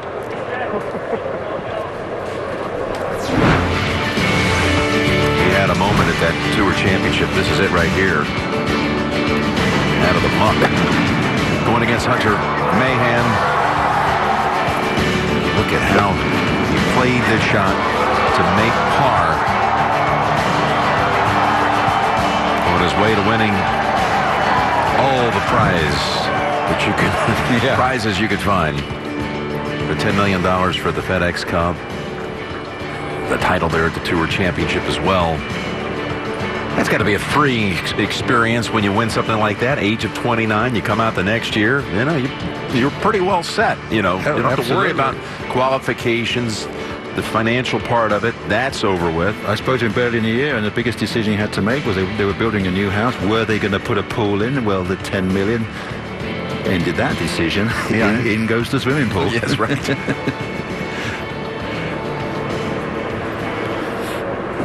So again, 60 Minutes tonight, coming up here on CBS.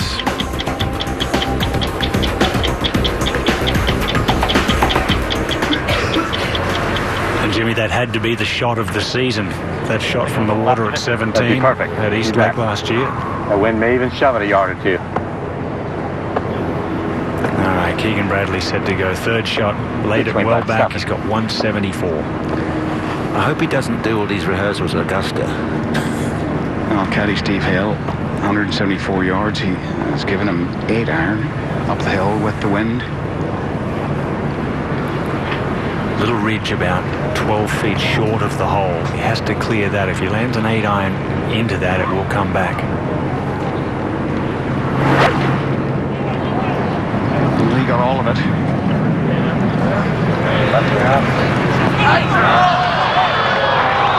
Okay, good safe shot, but I haven't seen a putt hold from beyond the cup here today. That's 25 feet long. And remember, he is 1 back of Bill Haas, and that 18th hole is a tough hole to birdie.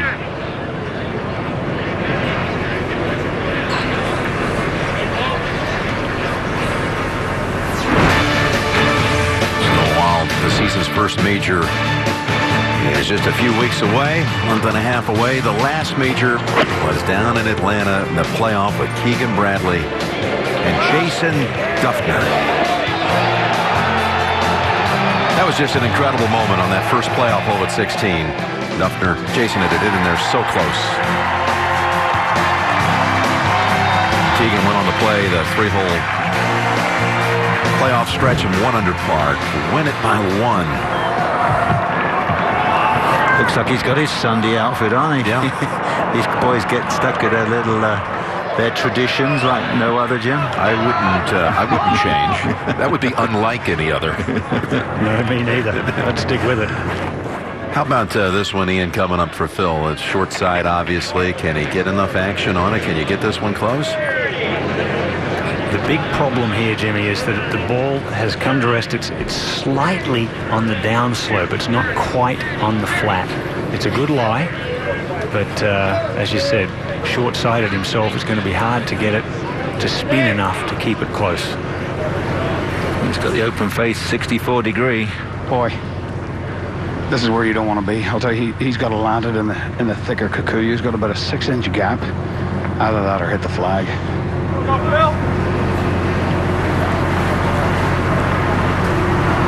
See how open he is there. Open face, open stance.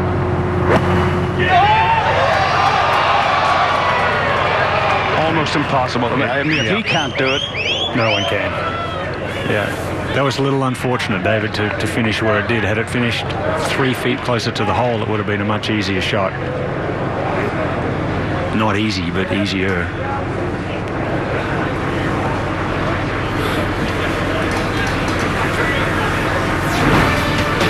Well, let's take a look at the MetLife shot of the day. You know, Sergio Garcia, he had a lot of candidates. Made eagle at 11, hold a shot at 15, his 6th hole of the day for an eagle. And once we caught up with him, he was knocking him in from Ventura. On his way to a round of 64, which is the best round of the day by 3. Outstanding round today by Sergio in his 2012 American debut, playing for that beautiful trophy. Gloves are on and all, not to tarnish anything about it. And so both players here, Jim, need to hold these long putts to get to 7 under and then par the last to tie. It's Bill Haas, I think, will have his name engraved on that trophy. oh, It's hard. we've seen some weirdness. We did in this last 3 weeks. I said that to Kyle Stanley as he went to the 18th tee at Torrey Pines. I thought he had it all locked up. It's been an amazing run. Anyone with the lead on Sunday hasn't gone on to win. Last week, Phil Mickelson came from well back. It's on a good line. So hard to get it to the hole from back there. That will be a par for Keegan Bradley. He will go to the last 1 back at 6 under and 1 over on his round today.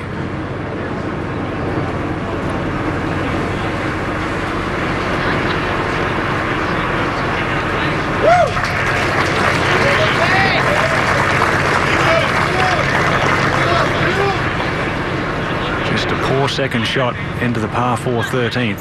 Started the rot there for Keegan. Another bogey at 15, which is so easy to do. Difficult par 4. This is a tough one down the hill here, David. It's hard to get the right line because it's so fast. Well, he's been pretty aggressive all day and really hasn't made much at all. Oh, this would not surprise me at all if it just rattles in there. Just over 20 feet.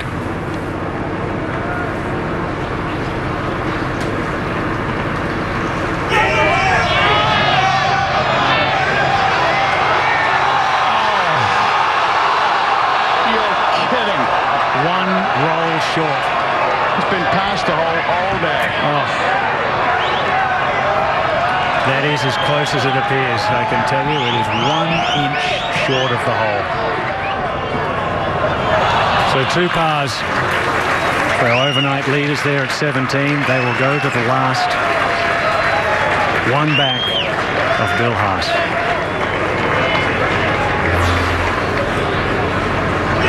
This was right on line. A beautiful read. Tracking. And 1 hole short for Phil Mickelson. You can't believe it. What a difference a week makes. Let's check in with Peter Costas. Thank you, Ian. I'm here with Bill Haas. And Billy, can you explain to me, I mean, it's not over yet. There's a lot of golf to be played. 2 guys with a chance to birdie 18 to tie you. But how difficult was it out there trying to play this back 9, especially? Riviera looked like it just was taking every bit out of all the players.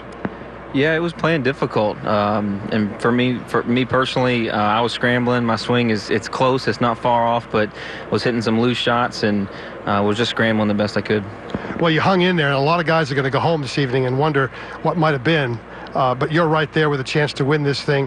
What's your mindset now? My mindset's that both of them are probably going to birdie 18. I got to be prepared for a playoff here, and just try to execute good golf shots. The 18th hole's playing tough, and a birdie will definitely win it in the playoff, or a par. You never know. Congratulations on hanging in there. Well done. Let's go back out to 18. Not a whole lot of wavering emotions from Bill Haas ever. And he puts together a very solid round, 200 par, 69, and now he waits. Yeah, quite amazing. His back 9, to think he shoots level par for the back 9, made a mess of 12, hit on the front edge and basically free putted that one, hit a poor shot at 13 and just gets one birdie coming in. So I bet you wouldn't have believed that as you started the back 9, a level par, you'd be leading.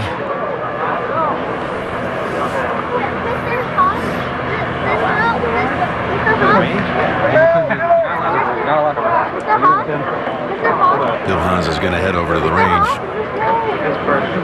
just to stay loose. It's down there just off the second green, left of the third hole as well.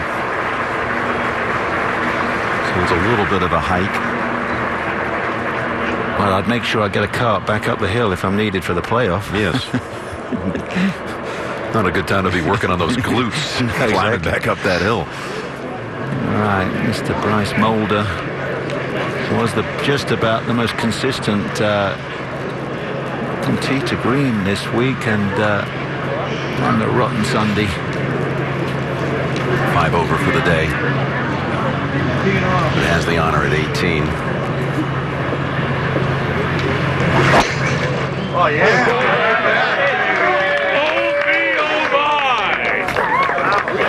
Yeah, it's one of those frustrating days where you feel like you really didn't have to play that well to be in contention. Right. But you did. Left to right at top. Palm tree. That corner of the concrete.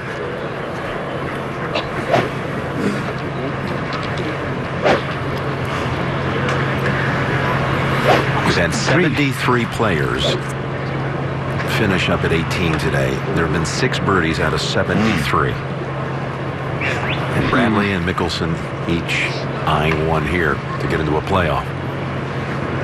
It's so important. If you could just get it right to center at the tee shot, would really make that second shot possible. Well, as far as he hits it as well, Nick, the fairway gets progressively harder to hit. And those 3 practice swings, I mean, one of them would exhaust me. The hardest thing is picking a aim point. Come on, Keegan! Nutted. If that isn't any good, I don't know how you do it. The sweetness that one came off. It's flatter down the right center, which it'll drift over to. He snatched that tee right off the ground, and he's in a position now to throw a second shot in there. Yeah. To that back left hole location. There can't be much left after that one, surely.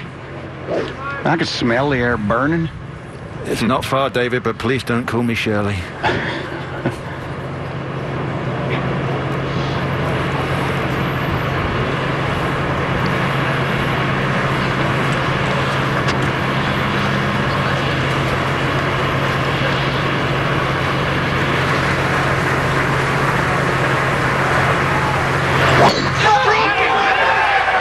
If you wanted to make 3, those would be 2 pretty good ways to start. Wow. Up and over the 75-foot rise and left center.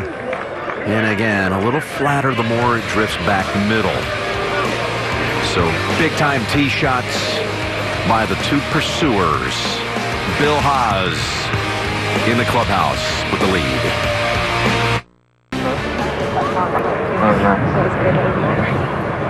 It was just far enough.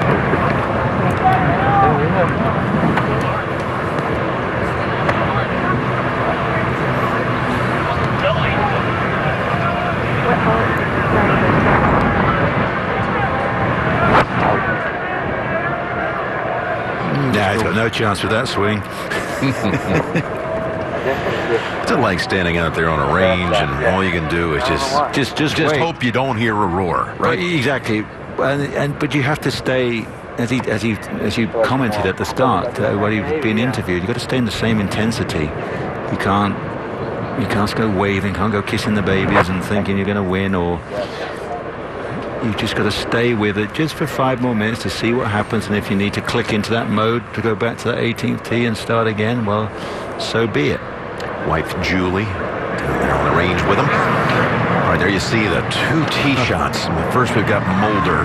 Yeah, he must have said something to upset these two. Sure looks like it, doesn't it? 202 yards left. Off a good tee shot, I might say. See? Right. That's no fun back there. No. Ask Dustin Johnson. Well, Phil has 169. And Keegan, after a drive of 326 yards, just 155 in. So he's 14 yards past Phil. I love this look at 18. One of the great finishing hole theaters in the sport right here. The natural amphitheater. Right, Phil, just get the right trajectory and the right spin. 9-iron. Well, there's a surprise. 169 with the wind. Just wants to land it. Well, with a 9-iron, needs to land at 65. Got to get it up there because this thing will. There's the tiniest of little ridges in the middle of the green feeding in from left into the middle. If he lands on that, it'll just bite.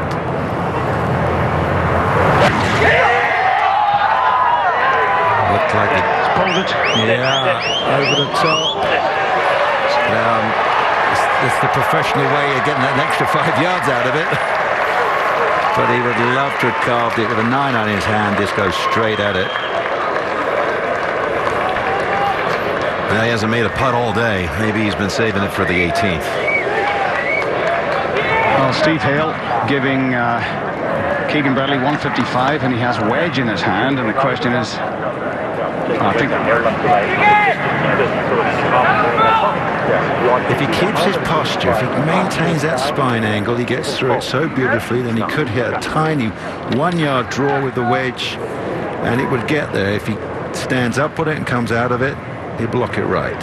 Well, he hit it about 185 yards with an 8-iron on the last in the same direction, so wedge, I mean, a hard wedge should be fine. It's got a turnover, I feel. If you chop it up, it won't get there.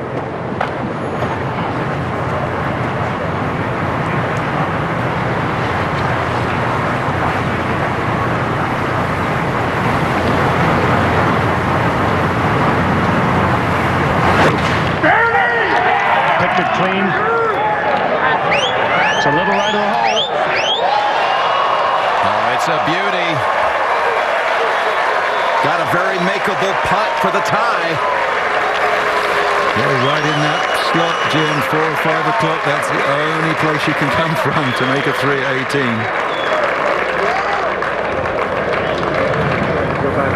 I'm sure Bill Haas knows one of them has it in there close.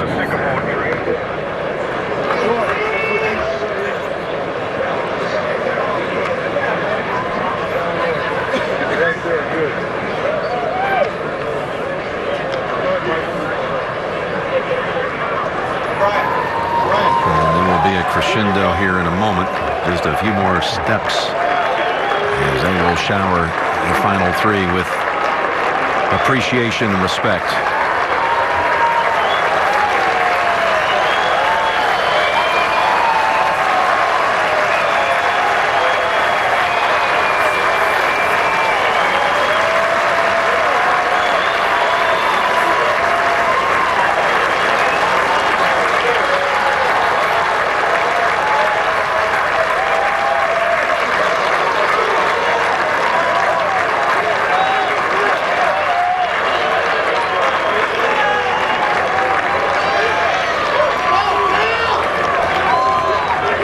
Just inches off the putting surface. I'm assuming, of course, he'll putt it, but it is not one that you see hold very often. Not Nick. pretty. No, it's the one-shot wonder.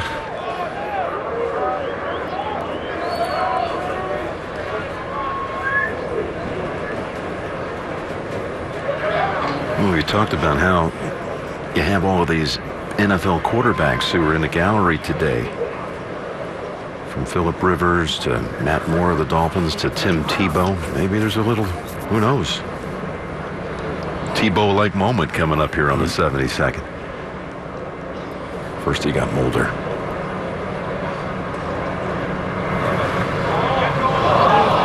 can happen. Yeah, you got a choice of two. It's so steep. There's Jerry. There is Jerry West. Gotta be so proud of this tournament and his contributions to it as the executive director. Speaking of quarterbacks, Keegan Bradley, shortly after he won, because we were talking about it during the broadcast, how much his hero, his dream force him. He wanted to play with Tom Brady. And then, in fact, he got a congratulatory text from Tom after he won the PGA, only later to meet him during the season. Actually wore Brady's jersey on Super Bowl Sunday when he was playing in the Waste Management Phoenix Open. On the 16th hole, you should clarify. Yeah, on the 16th, not for the whole day. Yeah. But Tom just joined here at Riviera as a new member, so there's a little tie here. Well, Phil, can you pull a rabbit out of the bag? What do you think, David? I think if he pulls it out of anywhere, probably not going to be the bag. It'll be more unusual than that. But it is Phil. You just never know. Just a hard slicing putt. Look at that, 9%. 26 feet 9 inches. Last Sunday, he holed 3 putts from outside this range on Sunday. Well, he's not legging it. We know that. He's just going to try and line drive it all the way in to the back of the hole.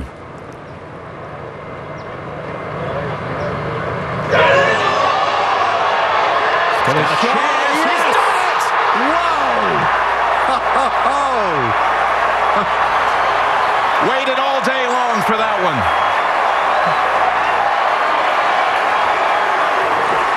A power fist pump even from Bones. Wow, what a putt. One shot wonder.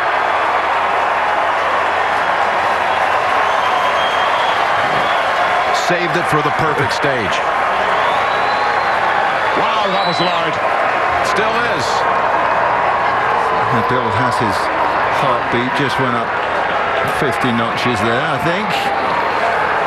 Marty had already said on the green he expected both guys to do it, so that's the most important thing. Never be surprised. We have a playoff.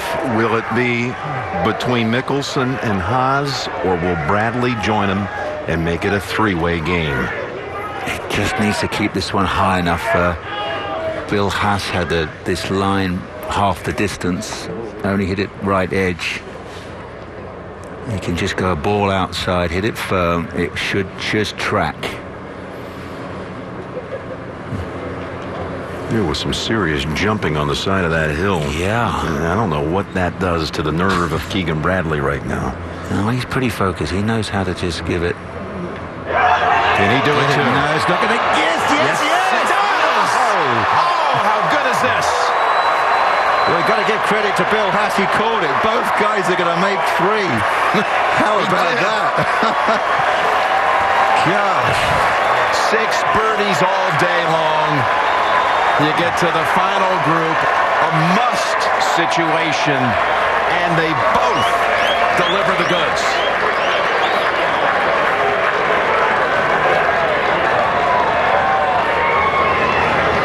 What did you say? We'd seen 6 birdies out of 73. What are the chances we'd see 2 out of the last 3?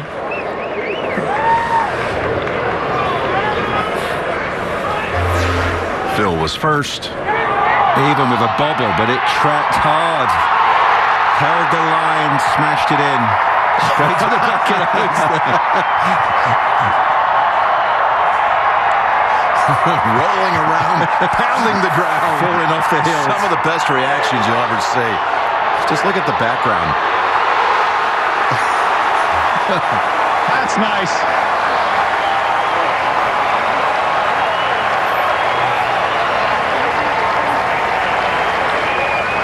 Same gritted teeth action we saw last Sunday when he holed that crucial par putt at 12. He likes that left hook to the kidneys, doesn't he? Oh. And Bradley. And Keegan comes right back on top of it. For a second. And he goes for the right-hand uppercut. Fantastic stuff. Look at this. Looked like it's slowing down there, didn't it? 2 feet to go. It looked like it hit a little something. Wow. That had to be so much harder after Mickelson had made his. That's pure intensity there. That's how you play with adrenaline, folks.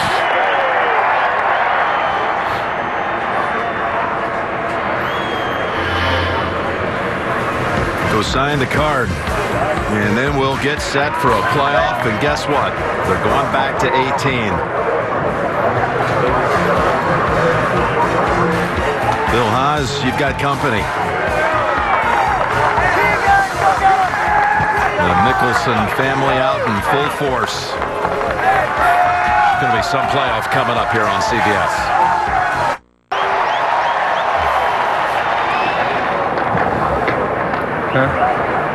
Now Bill and Julie Haas. You doing good? Yeah, good. Still all smiles as they get set for a little more game here. Welcome back to the tower at 18. I don't know. That was one of the great finishing scenes. That was good. Of regulation we've seen in a long, long time, Nick. It really was. Well, we had a treat for the last couple of weeks. But the important thing is, Bill Haas, he called it, so he's not surprised. He's not like, oh my goodness, this come as a mad shock. I was going to win this one. So that's key. And all those guys are going back to 18 with adrenaline just in full flow. So it's going to be fascinating. I got a feeling it's going to end with another birdie 3 to win it. I don't think anybody's going to make a 5 here, or 4 rather, to win this. The other guy's making 5. I think it's going to be 3 to take it. Well, you got 3 premier players about to battle. And again, here are the final standings in regulation. Garcia, Johnson, Walker, Lyle, they all end at 5 under. J.B. Holmes actually finishes in the group at -4 with Jonathan Bird, Bo Van Pelt. Those at 3 under, tied 11th, including defending champion Aaron Baddeley, along with Jim Furyk, Bubba Watson, Justin Rose.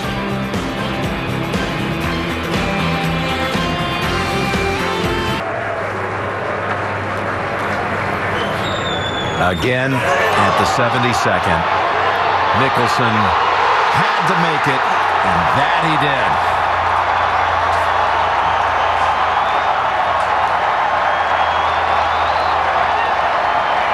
Knocking knuckles, saying you go make yours too. And that's precisely what he did.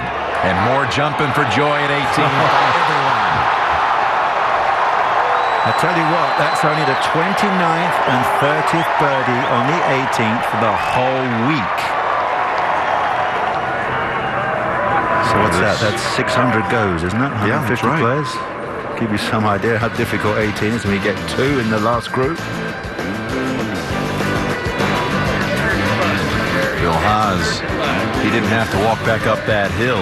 He just really had to make a slight turn and slowly make his way back. No reason to change your stride or your game face. If Phil wins, the FedEx Cup standings would break like this. Stanley would drop back to 2nd. Keegan Bradley win, and Keegan would move to 4th. Stanley would still be on top.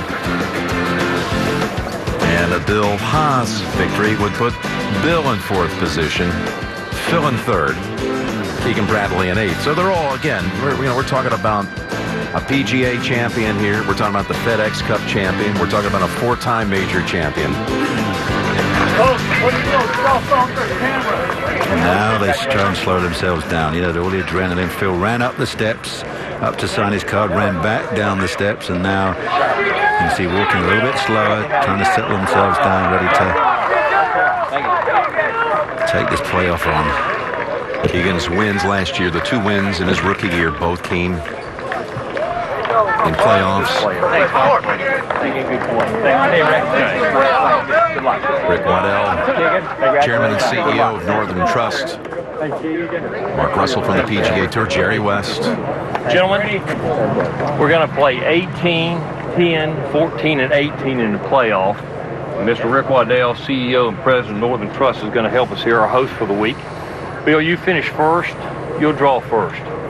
Phil, you'll be next.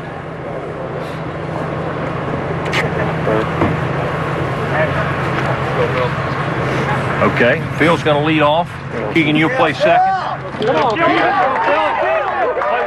So Bill picked first and he gets last. Need to work on that, Bill. You would prefer the first go at it here? I don't think it matters. I think these guys are all seasoned campaigners.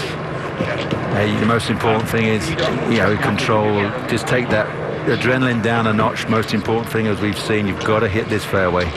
That's the only way. Well, just about the only way you can make a birdie. Maybe from the right-hand rough, but very unlikely from the left-hand rough.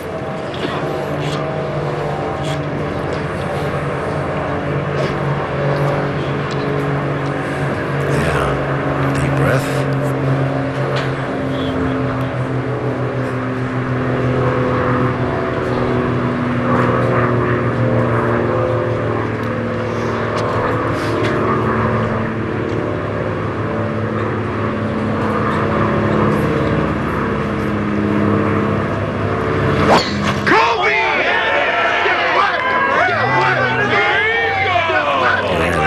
Again. Loves it. Just probably in the same divot. A little shorter, I guess. Pretty close. But absolutely pretty beautiful. Close. Very important. Yeah. Yes. They even got the gallery at back of 18 to react. Seeing that drive in the middle of the fairway.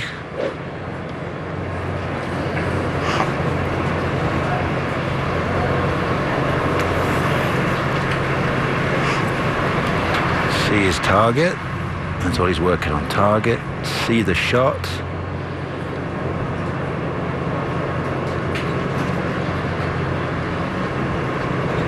And get on with it.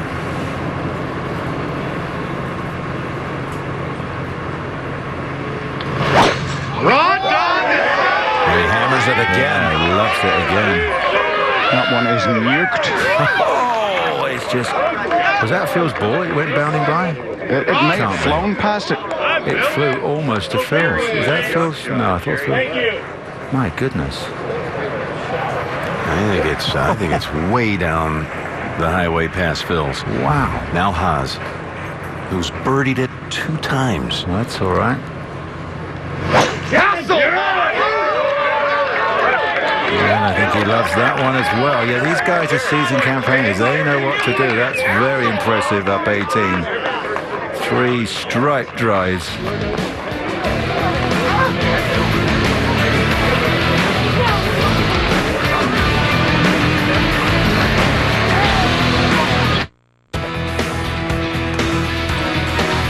We are back with a huge throng gathered here around the 18th at Riviera Country Club.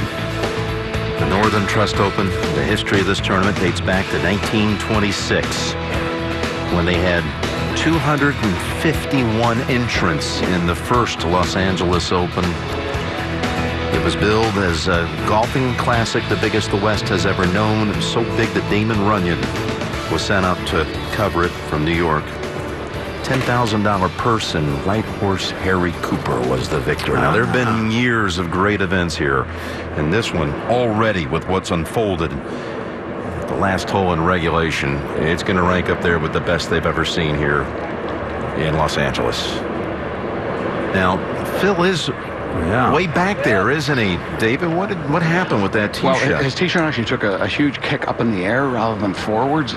And came up, well, he's got 206 yards, so he's a good 30 yards shorter than he was. 7.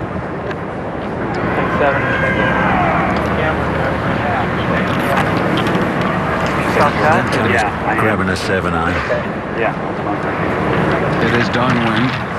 Don't normally have to apologize for poking it out there 287 yards. But you got Keegan Bradley now, 34 yards past you. You can set the pace right here. And somehow hit a great iron shot. Yeah, he's got 7. He knows exactly where to land it. Just I'd go right at him. He's got a little power fade in there.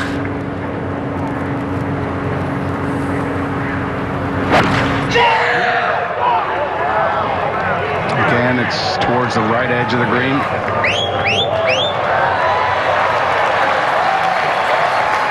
It's a safe play. It's not the worst.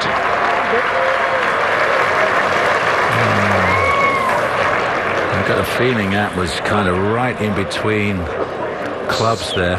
6 and 7. Yeah, and no way, how could you jiggle a 6-eye, conjure up something into that corner? It's just the wrong shot for him. I would think even though there have been all these birdies, being safe, middle of the green, not a bad position to be. Well, it's a straight up the hill putt. I mean, he's just made the tough one. What do you see down there, Peter Costas? Well, Bill Haas has got 179 yards. He's chosen a 9-iron.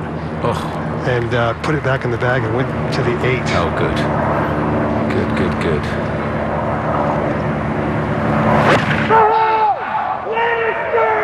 This is a little bit chunky. It's headed out on Phil's line to the terrible. right. Oh my goodness, Bill. Now that's what happens when you think you have too much club and you quit on it and you just don't commit to it. You just don't turn enough on the way back, and then you try and save it with the hands and you hit it fat. So the first man to feel it. Well, how does 160 yards grab you? And this is another wedge. Oh boy. What did he have, 56 last time? He had 59 the last time. Oh, so he's fine. He's literally to the yard. Well, he might be able to do even better, because the other one he just fractionally stood up on. So if he just goes for a solid draw, he'll get it back there. Actually, I tell you why, you're right. He did have 155. Yeah, so this is a dig. This is a big dig now. Factoring in the adrenaline.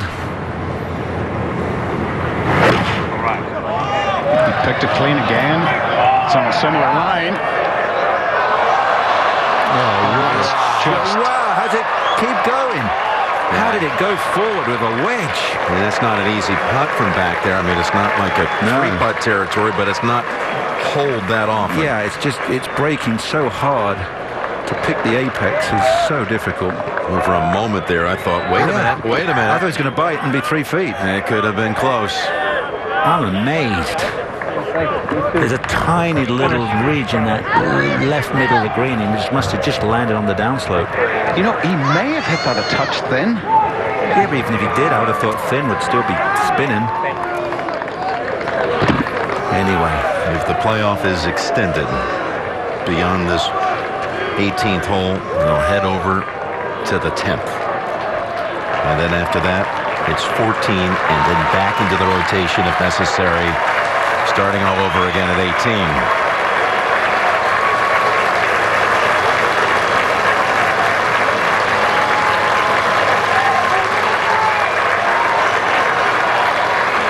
The surprising shot there was the one by Haas. He came up short of the green in regulation, but still managed to make his 4. So it's not unfamiliar territory, although it's a different angle, far different, really, shot angle than what he saw about an hour ago. Yeah, he's a little bit closer to the green, Jim. He went with his 56 degree last time, and it looks like he has that same club in his hands right now. There's a lot of feed in on that left-hand side of that green, isn't there, Peter? Yeah, I mean, you really have to be precise how this ball lands. So, I mean, just like Phil's drive bounced up in the air, you catch this just the slightest bit wrong, and it can bounce in the wrong direction. Yeah, I think you've got to be brave. You've got to throw this a yard further than you really, think.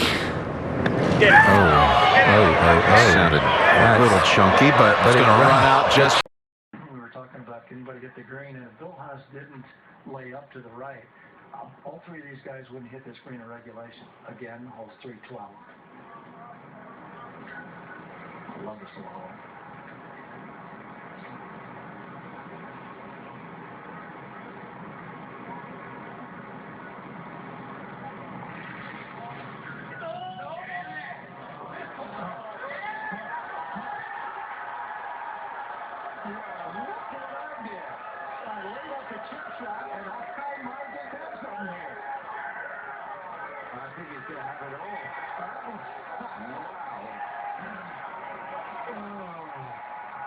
to stay calm after having to lay out sideways thinking, what have I done to myself? And then he does that. Just good decision making, right, Nick? Well, you just got to keep yourself in it. That was just brilliant, smart thinking. Took his medicine, said to himself, I just got to stay and have a shot now. Watch these guys perform. I'd still be nervous with this shot with Phil. Yeah, I didn't see that coming.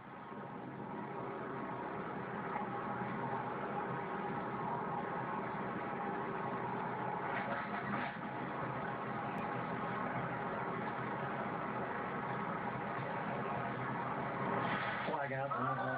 Not drug it. One down.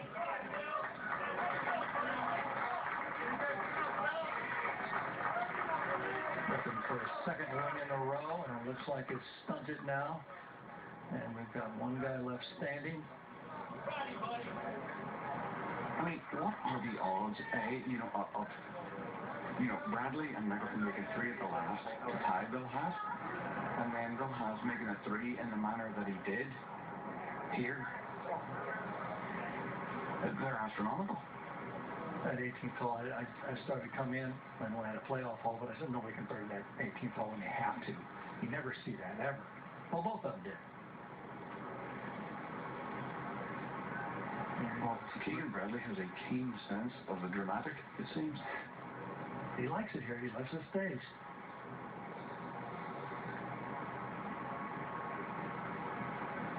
Not a difficult putt under any other circumstance.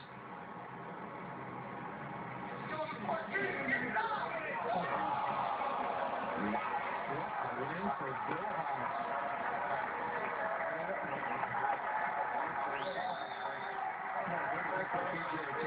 That was some great action coming down at the end. Show Barney's coming out. Wow, that was good stuff. Congratulations. Another come from behind Sunday performance. Bill Haas is the winner here, the Northern Trust Open. Just an amazing day here at Riviera. Can you imagine? You have to pitch it out sideways, lay off, and still you win it for the victory.